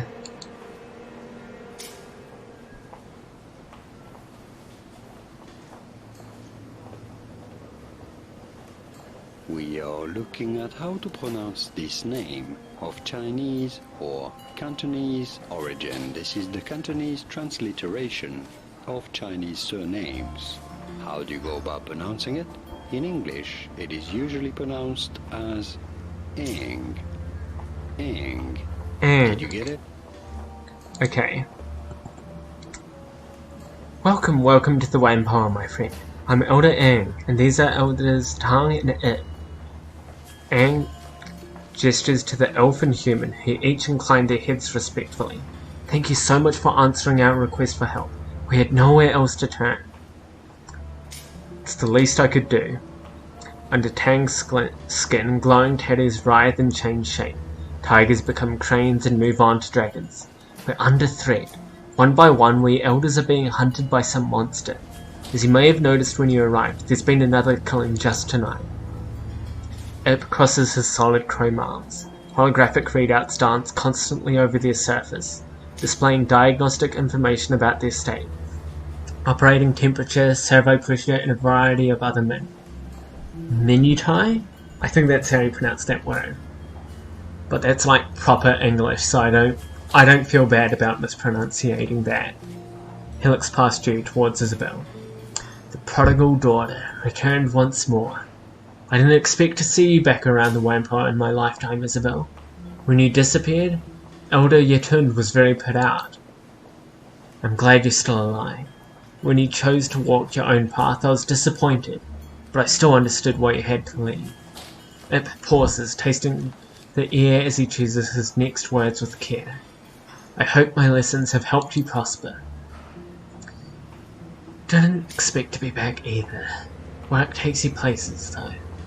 Isabel shrugs. A moment later, she places a hand on her pistol, eyes trained on the Ip's shoes. I don't cut this around for fun. The lessons kept me alive. Isabel blinks several times and then looks up at Anne, her expression clouded. Where is Yetund anyway? I expected her to be here. Anne shakes her head sadly. She reaches out a hand towards Isabel, who shrinks away from it. She's dead. So are Gun and Nakamura. And Tom was killed just tonight. So much blood. You have to stop this from continuing. Isabel's expression remains impassive, but her knuckles grow white as her hands ball up into fists. That's what we're here for. We'll stop the killings. Thank you, Isabel. Aang lifts a hand, wiping away tears from her eyes. What can you tell me about the murders? They started 2 weeks ago. The first to go was Garn. We found him in his apartment, eviscerated. Aang swallows, grimacing at the painful memory. He'd been torn apart. His head had been ripped completely off, and most of his skin flayed away. There was so much blood it took us a week to clean out his apartment. Tang nods, running his palm over his forehead. The rest have been the same. Always at night, always dismembered. Each scene is like a nightmare, and every time, nobody has seen anything. It's like a ghost. What happened to Tom? The same thing that happened to the rest of the victims. Evisceration and dismemberment. We sent a guard to keep people out of his shop, but he'll let you in. When did he die? Sometime early tonight. He locked up his shop, but Ip stopped by to ask him about some skill chips he had. The door was unlocked and inside... Aang lifts her hands helplessly. She opens her mouth, but no words come out. Inside looked like a bad horror scene, just like all the other murders. Had to have happened after sundown, because I saw his shop was open when I was on my way to get some noodles for dinner. Why don't you call the police? The Hong Kong police force isn't welcome here. They've tried to force us out several times before, or come hunting for someone to pin a crime on. We do a lot of favours for local gangs and triads, handle their matrix security, fix up their gear, and make sure they have access to the Hong Kong Shadowlands hub. We're too valuable a resource for them to lose, so they protect us when the HKPF or anyone else decides we're an easy target. They handle our physical security, and we make sure to send the message via the Matrix. The last time the HKPF made trouble, we started airing the Assistant Chief's dirty laundry over the tread. They got the picture and backed off. Have you made any enemies lately? Aang shrugs helplessly. Not that I can think of. We keep to ourselves. We buy and sell technology. We're not mercenaries or criminals. We're merchants and deckers. And even if someone was cheated in a deal, this kind of response is unthinkable. Whatever did this, it wasn't human. The violence and savagery, it's a monster, whatever it is. Plenty of metahumans are monsters too, eh? Just because it's horrible doesn't mean it's supernatural. What did the Wampoan elders do? Isabel snorts derisively. They make the rules and kick people out who don't obey them. They're a bunch of petty tyrants, that's why. You're being unfair, Isabel. Our laws are for the good of the community. Tang turns to address you. We keep the Wampoa and its residents safe. We review trade agreements with outsiders to see if they're good for the community. We provide a guiding vision, like a town council. I can respect that. I'm glad you understand. The community is fragile, and the authorities bear us a lot of ill will. A single misstep could spell our end. I am the invoker of sprites. I commune with the spirits of machines, ask them for blessings, and pass those blessings on to the people here. I heal the sick and ensure that the feng shui of our habitats is as good as it can be given our confines. She's a shaman, that's all. She's just got some kooky spin on it. Claims her totem is some kind of all-encompassing machine god that lives in circuitry. Ancient gods and ancestors are one thing. My deck? It's mine. I built it. The only spirits it's got in it are the ESPs I loaded up with. Anne gives Isabel a look of deep sadness. Just because you cannot see or touch a thing does not mean that it does not exist. Just because you do not believe in it does not mean it does not protect you from afar. I can't touch programs either, but at least I can prove that they have an effect on the physical world. Your superstitions are just that. Bullshit. Isabel glances at you, jerking her thumb towards Tang. This guy treats drones like they're living things. Is that right? He extends his arms, palms up. As you watch, the tattoos therein shift into a complex mathematical formula. I am the first and glorious servo. I study patterns. I should give this guy an annoying voice. I study patterns, repair machinery, and teach others how to attune themselves to the wonders of automation. The blessed Autofab is my shop and purview, where we make the drones we use and sell. Really? What a fascinating and spiritual spin on things. Rector inclines his head towards Tang. I'd be more interested in hearing more about your philosophy, once we're done with the job. I think I may find your perspective to be very interesting. As for me, I serve as the resplendent voltage spine. That means I shoot people who try to screw with us. It's a fancy title for head of security. That's all for now. It might be wise to ask the residents of Wampoa Garden if they've seen or heard anything. After you've gone to Tong's Sensory Carnival, they may have seen or heard things we have not. Good to know.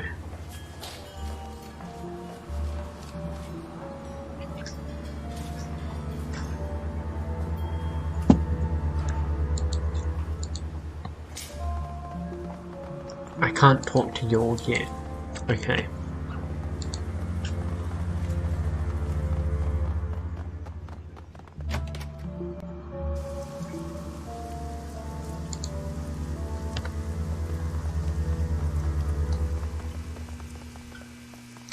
Porter Lamb, at your service. The elders told me that you'd be coming. They tell you what happened to Tong? Just the basics. Well, nothing's basic about this. I've seen people shot, stabbed, beaten to death. Hell, I've even seen a corpse that was so dry and desiccated I could have sworn a vampire got to it. None of that's got anything on this. Brace yourself and go on in.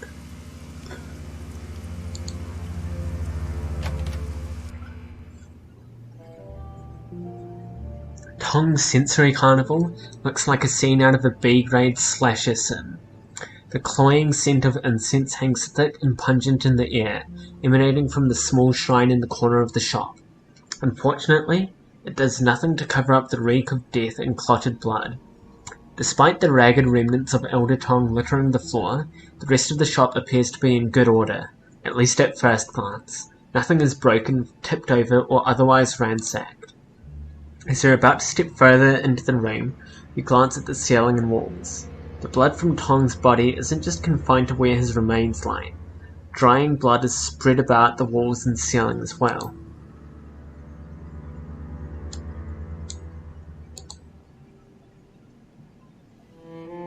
Tong's body is a ruined mess. The destroyed ruin of his face is barely recognizable, and what is left of his body would best be described as savaged. All of his limbs have been torn off, and a pile of flayed skin lies next to the remnants of the Wampoan elder. The Wampoan's clothing has all but been reduced to rags and tissues by cuts and tears, apparently sustained during the flame. At this point, the only thing holding what's left of his body into a semblance of human form is the hair-thin fiber optics of his cyberwire. Isabel's face twists into a disgusted grimace, and she turns to look away. Looks like someone dropped him into an industrial meat grinder almost, except they brought the grinder with them. Who the hell kills like this? Somebody with a highly evolved need for ritual murder, I suspect. This manner of pathology is not seen in sane individuals. Look, parts of him are missing. Curious. Have Ractor examined the body in detail? Curious. No subdermal bruising where the skin's been removed. No sign of a struggle. Coagulation of blood and lividity marks a time of death between 2 and 4 hours ago. The knife marks are methodical. The killer doesn't seem to have been interested in preserving the skin as any kind of whole. It was removed a bit like one fillets a fish. The path of least resistance. Some of the strips of skin have a more ragged edge than others. The ragged edge looks consistent with a claw rather than a blade. His neck's been severed between the 5th and 6th cervical vertebrae. Scoring across the bone indicates a bladed weapon and a sharp one at that. Doesn't match any of the other wounds.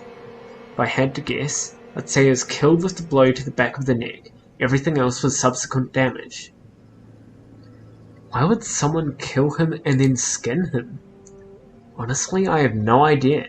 Perhaps whatever did the rest of the damage was secondary, an action of opportunity or the like. Without further information, I'm not comfortable guessing. Use astral perception to sense the body. Take a deep breath, you allow your senses to expand into astral space. The colours of the room bleed away, replaced with the vibrant lights and emotions of the spirit world. Surprisingly, no emotions of fear or anger pervade the room. The abiding emotion the room is steeped in is one of perfunctory satisfaction, as if someone has accomplished an important task. It seemed likely that Tong was surprised. If he was not, it would be certain that you would feel lingering fear within the room. You mean he didn't see it coming? Maybe we're dealing with an assassin, not a monster. I'm okay with that. I understand assassins. Monsters, not so much.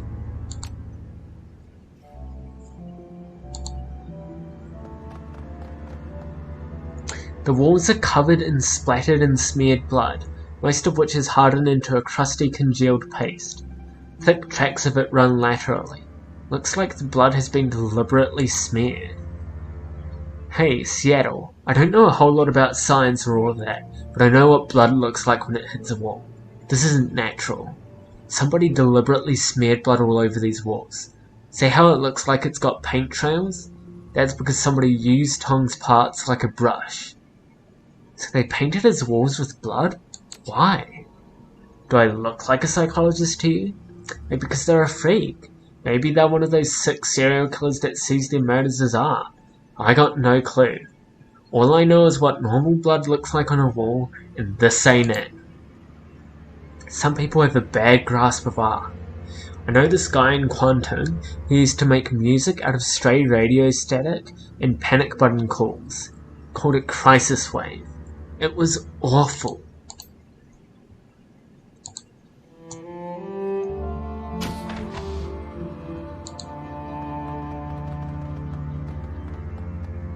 Tong's desk drawers are open and the safe that's built into one side has been unopened. There's no sign of tampering and the green line next to the word unlocked is blinking. Whoever opened the safe did it with a key fob. Inside are several blank red sticks but no sign of any with money on them. Wampo an elder with no money in his safe? My ass. Somebody cleaned him out. Probably grabbed the key fob out of his pocket.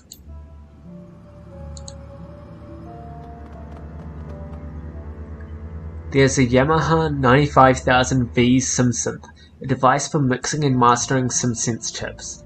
Several drive bays are empty and all of the chip jacks are empty. The screen is flashing a repeated error message. Warning, requested files cannot be found. Please return drives to bay and try again. Have Isabel debug the SimSynth. Isabel rattles out some commands on the SimSynth's keyboard, stepping away after a few seconds with a look of satisfaction on her face. There, I put the drive warning on suspend. It's in diagnostic mode only though. Maybe we'll learn something, maybe not. Yamaha SimOS 523 System Diagnostics check. Memory, okay. Drive, error. Assist bus, okay. Beginning core dump, please wait. Looks like Tom was cooking some BTLs here. He's hacked the peak controller output cutoffs. The delta levels on sim chips are usually about 4 to 5, 6.5 for Calhons. His delta peaks are pushing 12. That's brain-burning territory, Seattle. And all the drives and chips those BTLs were stored on are missing. I never liked Tong, but it wasn't because he was a bad guy. I just didn't like any of the elders. But if he was cooking chips at Delta 12, maybe he burned somebody he shouldn't have. Maybe they flipped the lid and came after him. Or a relative did. The metahuman brain can't handle this kind of output. It'll shut down after a few of these.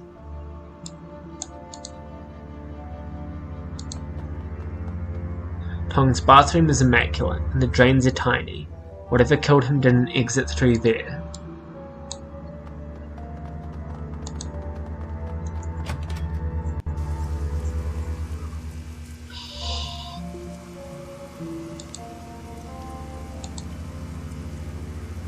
Hey there, need something else?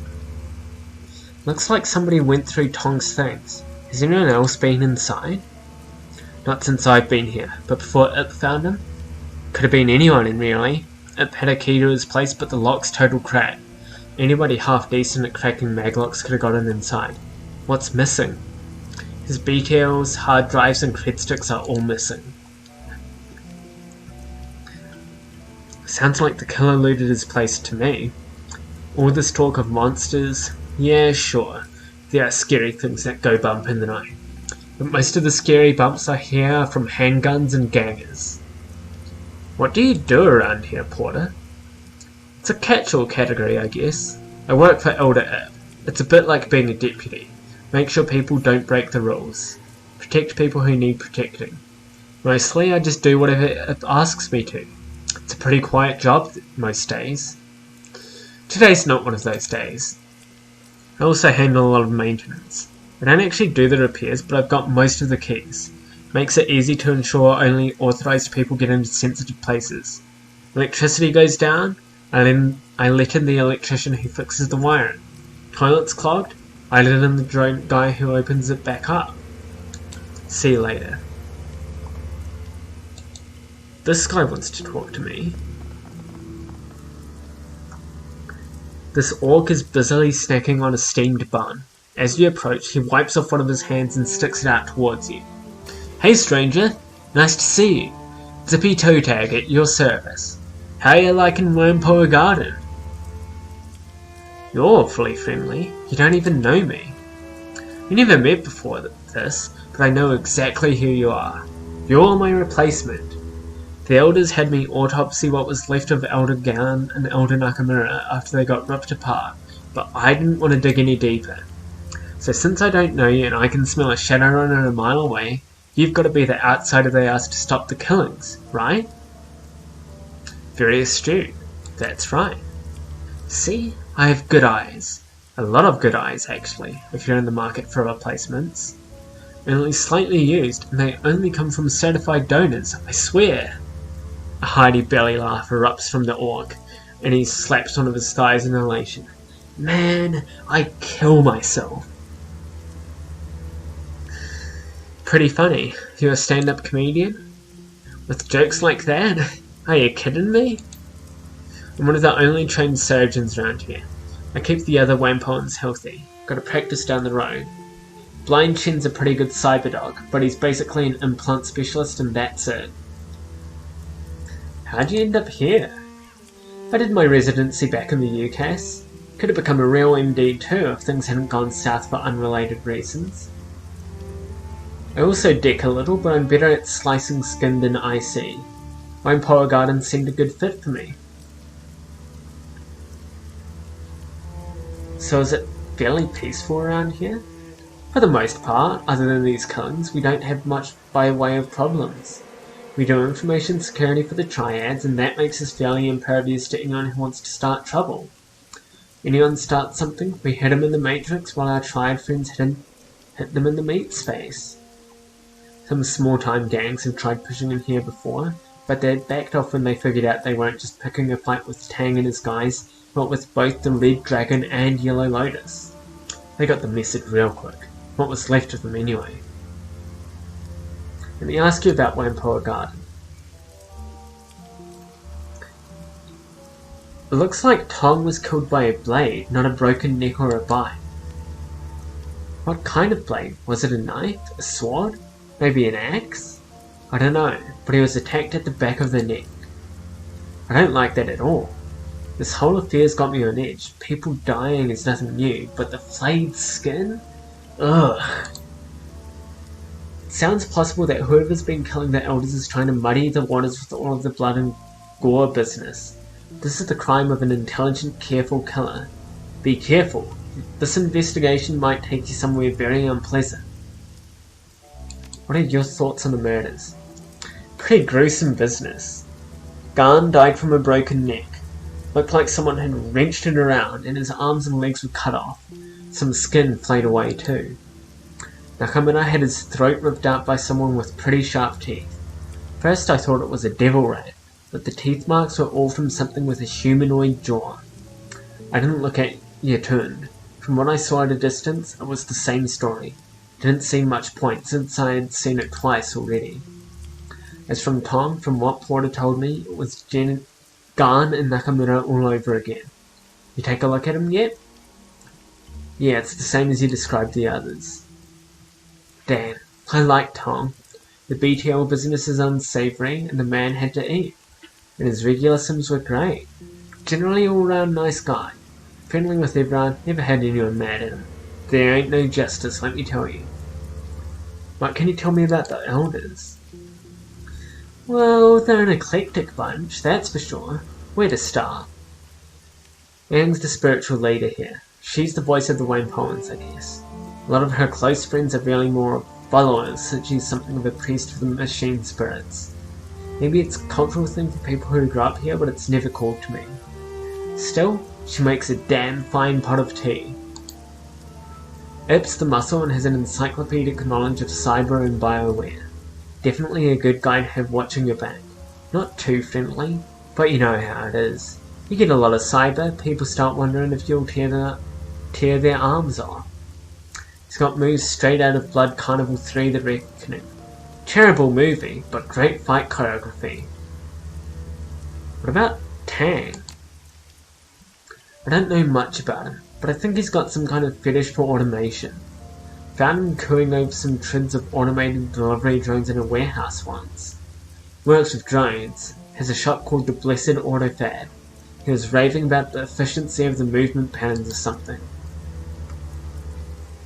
You already know about Tong, ran Sims BTL's skill chips. Garn used to be a city planner before he had a nervous breakdown and got involved in statistical analysis. Nakamura came from Fukuoka. It was interested in entertainment. Trid, mostly. Spent a lot of time analysing subliminals and ads. Then there was Magpie. She was the chief dicker, hot as hell against IC and built her own hardware. Salty old woman though. Never met anyone who was quite as shrill or nasty when she was mad. She was mad most of the time. Wait, nobody mentioned Magpie to me. When did she die? She didn't. Maybe a month ago she just up and disappeared. I went to her shop one day and she just wasn't open. Nobody's seen her since. Kind of a pain in the ass too. Showed me some new analyze software she'd picked up. I've never heard of Magpie either. She must be one of the newer Wimpollens. She was the Decker, she would have replaced Elder Gal. No surprise there. Gal was older than Kinj. I'm not gonna bother trying to pronounce that. Older than the Terracotta Warriors. When I was learning decking from him, he could barely get out of bed. Still fast as hell in the Matrix though. How can he be new and an elder? It's a stupid name. Doesn't actually have much to do with time spent in the community. That has something to do with it, sure. But it's mostly about how skilled you are, how good your connections are, and how much you can help everybody else. Should have called them experts or something. Bingo. That's exactly it. She was only here for about 3 years, but she knew a lot of people all over the Matrix. In Shanghai and Beijing, all kinds of places. That plus her skill meant she was a shoo-in when Gao died. Why would she disappear?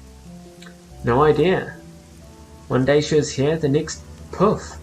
First I thought she was just on vacation since she had mentioned wanting to see the Kingdom of Hawaii someday, but it didn't feel right. She would have at least told me she was leaving. It seems mighty suspicious to me. Nobody else seemed to care what happened to her, probably because she pissed them off so bad. Is there any place you think I should start looking? Might want to check out her shop. It's all locked up, but the other elders have a spare key. Couldn't hurt to look around, and even though Magpie was always butting heads with the other elders, they wouldn't have any reason not to let you in. What do you mean they were butting heads? Magpie and the others never saw eye to eye. She was contrary for the sake of it. Most of the rest had a grand vision for what they wanted this neighborhood to become. Magpie just wanted to deck. She was only an elder because they needed someone with her matrix chops. The last big argument was between her, Aang, Ip, and Nakamura. It was over something relatively trivial. I think Nakamura wanted to expand the pirate trade business into the Matrix, and she just absolutely refused. Why did she refuse? She said something about not using up valuable bandwidth for trivial entertainment bullshit. Anyway, it went from there into this rant about how she wasn't going to let Tang expand his drone business any further because it would get too much megacorp attention. They accused her of blocking them just because she could, which is probably true. Lots of screaming. What do you mean, blocking them? Everybody needs her matrix skills for their businesses to run properly. There are other deckers, me, say, on my Shnebi? But she had the infrastructure. If the project didn't interest her, she wouldn't even give them the time of day. She's a real hardhead about having her time wasted, but she figures if she's not interested in something, it has no value objectively. Kind of a major blind spot, if you ask me. Could you let me into her shop? No can do. Not because I don't want to, but because I just don't have the key. You'd have to get it from Ip. He's taken over all the Matrix infrastructure maintenance since Magpie disappeared. He's not as good at it as she is, or as I am, but they're not going to let anyone who isn't an elder take care of that kind of critical stuff. See you later, Zippy.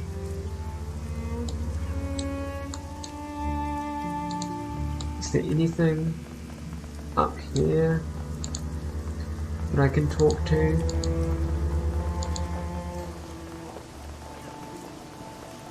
Breaker Hui. Ho there, you look like a woman who understands the value of self-defense. Breaker Hui at your service, and I can promise you I can help you defend yourself. What do you say? Want to take a look? Might as well take a look.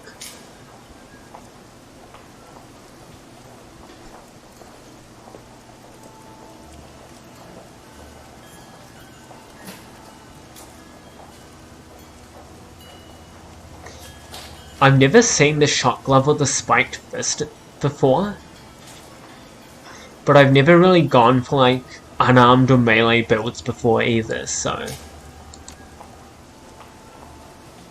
I'm looking for information. Yeah? Tell me what you want, maybe I can help you out. Know anything about the murders? Just that the elders have been getting hacked apart. I've tried to stay away from it all. No sense painting the crosshairs on my own forehead, right? I'm nobody important, and I aim to keep it that way. Aside from Tong, who slings the BTLs around here? The Red Spear Gang. They run up in here sometimes, but don't cause any trouble. Check out the parking garage south of here, though. They usually hole up in there. Step light, though. If they don't know you and you cop an attitude, they'll put you in the ground. Funny thing, I think there was a shootout with some Hong Kong police in the garage a month ago. I was away in Beijing at the time, so I didn't see it directly, but everyone was talking about it when I got back. Why is that funny? Because we don't let the Hong Kong police in here. Most times we shoot at them if they try. Every time they come in here, it's bad for us because they're always looking for a scapegoat. Why would the elders let them in? Nobody knows. You know anything about Elder Magpie? Never met her, thank God. She ran with the Deckers, mostly, since she dealt in chips and software. I heard she was hard to work with. I think the phrase I overheard was that she shrieked like a harpy with a fresh corpse. I don't know. You should ask Zippy, though. He's a sharp one with the Dex, so he'd know her better than most. What are your impressions of the Wampo and Elders? Can't say I associate much with them. They organise big trade deals with the Loho Joa. I feel like the second part might be Japanese, but I also feel like it isn't. I'm just going to skip over that. The triads and legitimate businesses. They tell us if somebody's been blacklisted and dispense justice when someone breaks the rules. Beyond that, they leave us alone and I leave them alone. I'm just not important enough to register on their radar. See you later. Oh, that's Mo. Or Moe. But I'm guessing it's Mo. The man is in front of the stores reading through a box of music chips with the swift fingers of someone who knows what they're looking for. Behind him, a music player pumps out a constant stream of distorted, atonal music. The store's proprietor is nowhere to be seen. Can you believe this? They've got 4 bootlegs of Echelon 60, the unreleased Enoch Ian Keys double chip show from Brazzaville, but absolutely 0 chips from Shotgun Bloom. This store's stuff is pretty purely second rate. You're right, that does suck. Shotgun Bloom's one of the best bands I've heard in years. Easy. See? Your friend gets it. Real talent, that crew. Like nothing I've ever heard before. Moj Nebi, at your service. Decker, technologist, music fan. You're not from around here, are you? You don't hold yourself like a native. I'm from the UCAS. Thought so. What brings you out here? Trying to find out who's been killing the elders. Ooh, that's a nasty business. I heard Tong died tonight. Don't know who or what they pissed off, but it seems like a really bad scene. I'm trying to keep my nose out of it. Still, I like this place. Anything I can do to help? Know anything about the murders? Trying to stay as far away from it as possible. I'm not connected enough to hear anything important, and all the talk about monsters is just plain dark. I'm not afraid of monsters, but I don't want to get their attention. All I know is that a couple of months ago we had Elders Nakamura, Yatun, Garn, and Magpie. And now we don't. Heard about Magpie. It sounds like she was kind of vicious. To be blunt, she's a hateful, shirtish old badger of a person. It was always her way or the highway. She'd butt heads with the other elders over damn near anything. The last fight she had was with Tang over something or other. I guess she ended up throwing some of his microdrones into a deep fry and threatened to kick his ass around the block. What was her line of business? Matrix gear.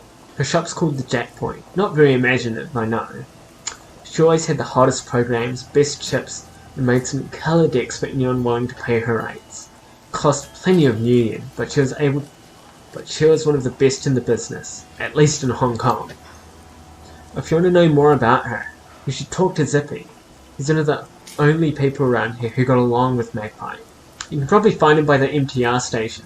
He loves the steamed bun cart over there. I don't think he'll give me any more important information, so I'm going to check out the parking garage. Oh.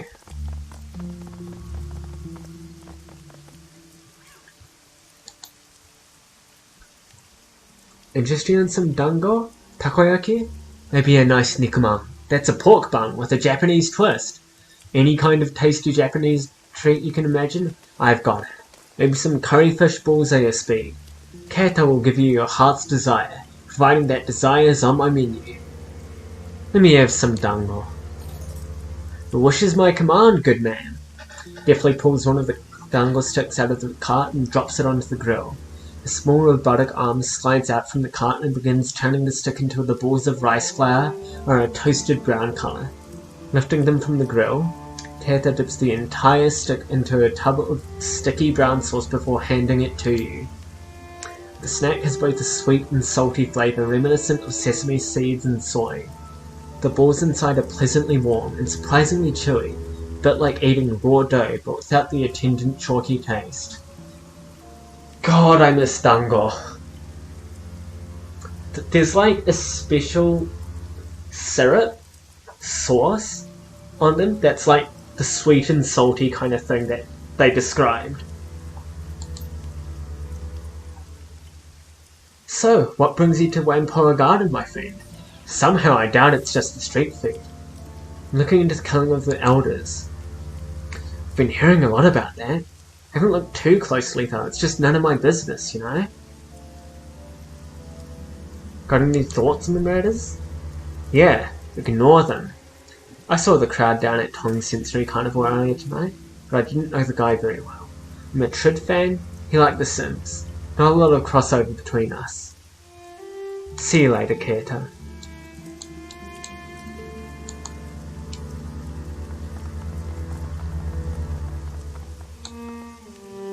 This man has a tired, world-weary demeanour about him. His eyes track your movements with a penetrating, critical precision. Something about him, the lines about his eyes perhaps, make you suspect he's seen a lot of terrible things happen. He lifts his cup of cheap soy cap as you approach. Let me guess, you're the freelancers the elders are paying to look into the murders around here. That's right, who are you? Call me Demerigo. I'm not one of the main poems, but I've been here long enough that they don't think twice about me being here. So, what have you found so far? What's it to you? Professional curiosity. Used to be with the New York Police Department as part of the Thaumaturgical Research Division. Part of the CSI branch, except I did the magical investigation, where the other guys pulled prints and checked blood samples. When I hear about shit like this happening, I keep my ear to the ground. Old habits, you know. Seems like you're more cut out for this job than I am. Elder Aang asked me to look into the killings after the first murder. She couldn't afford my fee though, so I took a pass. It's not just the money either. You see that stuff day after day, you pay a price. It eats away at you. Know what it's like to feel all that sickness and anger every day? Be asked to pick up a murder weapon and relive somebody's death? Feel it going into your neck, pleading in the voice of a dead woman for a killer to spare you?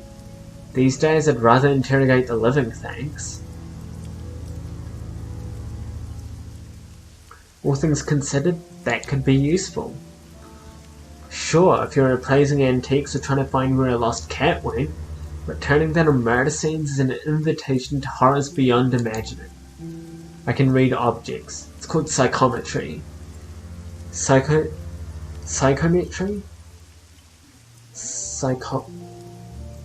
Psychometry. That word... I don't like that word. It gives me bad vibes. A little trick I managed to pick up. Don't really know how. I hold something, I can tell you what happened to it. Who owned it, how it killed someone. If someone loved it or was afraid of it. Useful, but it will tax your heart. And before you ask, no, I'm not going to read anything you find. I already told Aang I don't want any part of this. You want advice, I'll give you that. But I'm not getting drawn in further than that. So aside from that, is there anything I can help you with? Tong wasn't afraid when he died. He was caught by surprise. That's not what I would have expected. With the amount of mess at each scene, the victims should have left behind a hell of a lot of fear and pain. Are you sure? Very sure. Tong died tonight, so the astral signature hasn't had time to fade. There was only a sense of perfunctory accomplishment. And it sounds like this wasn't a crime of passion. A planned attack would have that kind of resonance, in my experience. It's possible the gore show is to throw off anyone looking for the actual reasoning.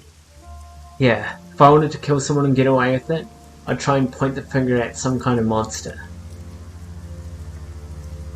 Basic Investigation 101. It's usually the simplest explanation, but don't discount other possibilities. You think the mess was an incidental? It's a possibility. Ask yourself this. If the mutilation happened after Tong's death, why would a killer perform that kind of ritual? Serial killers who engage that kind of ritual don't feel perfunctory about it, in my experience. It tends to feel more like they're taking communion. It's a religious or sexual feeling most of the time. If this didn't feel that way, I don't think that the killer is actually pathological. Tong was killed by a bladed weapon, single strike to the base of his neck. That's a precision attack. Most knife fights end up with a lot of shallow cuts and blood over the victim and attacker alike. If Tong was killed by a single strike, he definitely wouldn't have seen it coming, and you can bet your last New Yen that whoever killed him is highly skilled with a blade. That says to me that the attacker is either a professional hitman or a practiced serial killer. Could be both, too. Assassins don't need to be the most empathetic people. Was the attacker a thrust or a cut? It was a slash. Why? If the wound was a thrust, your attacker was using a knife of some kind. Anything over about 10 inches would be pretty hard to thrust with at that kind of angle. The neck's too high for a longer blade. If it's a slash, you're looking for a sword or cleaver attack. Both of those are popular with the triads. They make an awful mess and send a message that they're not to be trifled with. What do you know about the murders? They started a couple of weeks ago. Elder Garn was the first to go. That's when Aang asked if I could look into them. He was ripped apart, arms wrenched out of their sockets, skin flayed away with a razor-sharp knife. The rest have been the same. Whatever did it sure didn't care about it being a clean death. The funny thing is, the Hong Kong police force was out here a few weeks before that, maybe a month ago tops. I know that doesn't seem like much, but the Wampoans don't usually let the police in here. That by itself is odd enough, but it gets even stranger. The officers were loaded for bear too. Big guns and heavy armour with NBC seals, the works. They went into the parking garage near here, and there was some kind of gunfight. Never made it back out. When backup showed up, the Wampoans chased them away. Why would they let cops in and chase them away? That's exactly the kind of question you should be asking, and that the elders refused to answer when I asked. Go take a look for yourself if you want. Watch out though. A gang's taken up residence in there dealing drugs and BTLs. They call themselves the Red Spear. Not too violent if you push them, but be careful about what you say. See you later.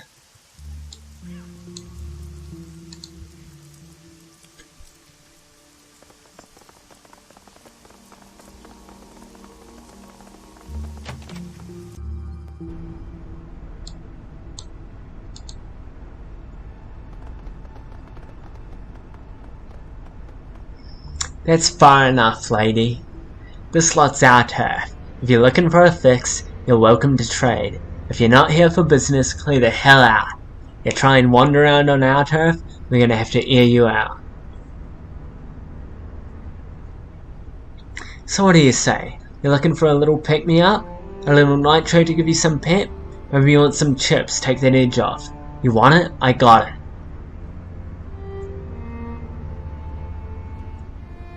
Can I look around this garage?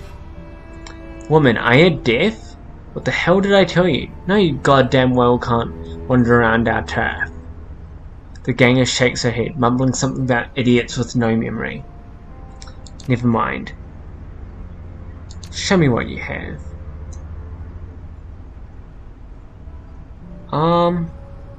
Drugs. She has drugs. What happened in the fight here? As far as I know, some police showed up looking for somebody. They got in here, all of them got killed. Whoever they were after was long gone by the time we showed up. Used to be a lot of Wampoans living here. They all cleared out, muttering about ghosts and shit like that. Have you heard anything else about the murders? Nothing much. Tell you what though, got a guy named Kang, and he was down in the storm drain system last week. Something was moving down there. Big too. Man-sized, but it wasn't speaking any language Kang understood. Kid feet back here as fast as he could. Damas dropped his storm drain key on the way out though. You wanna go looking for whatever it was? We'll have to get a new key from somebody else. Kang stole his from a city worker. Who else might have the key to the storm drains? Guy named Porter Lamb who's got keys to pretty much everything. Somewhere between a cop and a handyman. Yuan also mentioned some elf woman with crazy coloured hair who managed to scam a key. Said she hunted paracritters down there. Devil rats. Some of those BTLs you're selling look awful like they came from Tong's shop. Yeah? So what? Why do you care? So if you stole these from Tong's, maybe you saw something I can use in my investigation. Yeah, I guess that's fair. It's like this. Broken Thumb Yuan was walking down the street and sees this guy go into Tong's joint right at closing time. Tall guy hunched over. had this shitty grey rain poncho draped over him. Now Ian figure that's weird as hell, so he posts up and waits. Figures this guy will come out soon, cause Tong's closing up shop. Nothing for 15 whole minutes. Guy comes out, hustles down the street without nobody saying boo. I figures he was waiting for an ebb in the crowds. Ian sees some blood smeared on the door though, so he goes to check it out. Inside, total carnage. But you know what? Tong's not going to be using his gear anymore, so to hell with it. Ian jacks the lot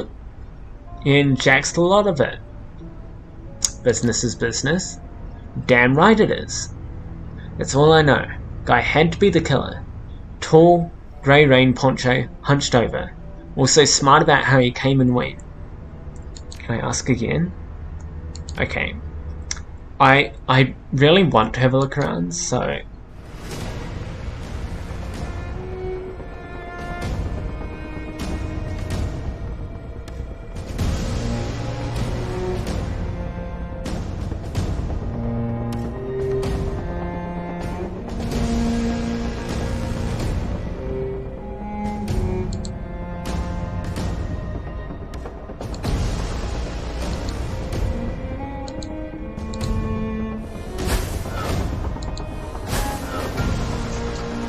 Homie.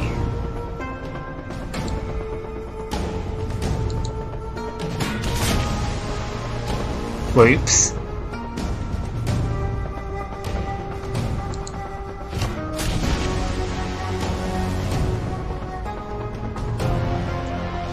Alright. So for him, it's a pain because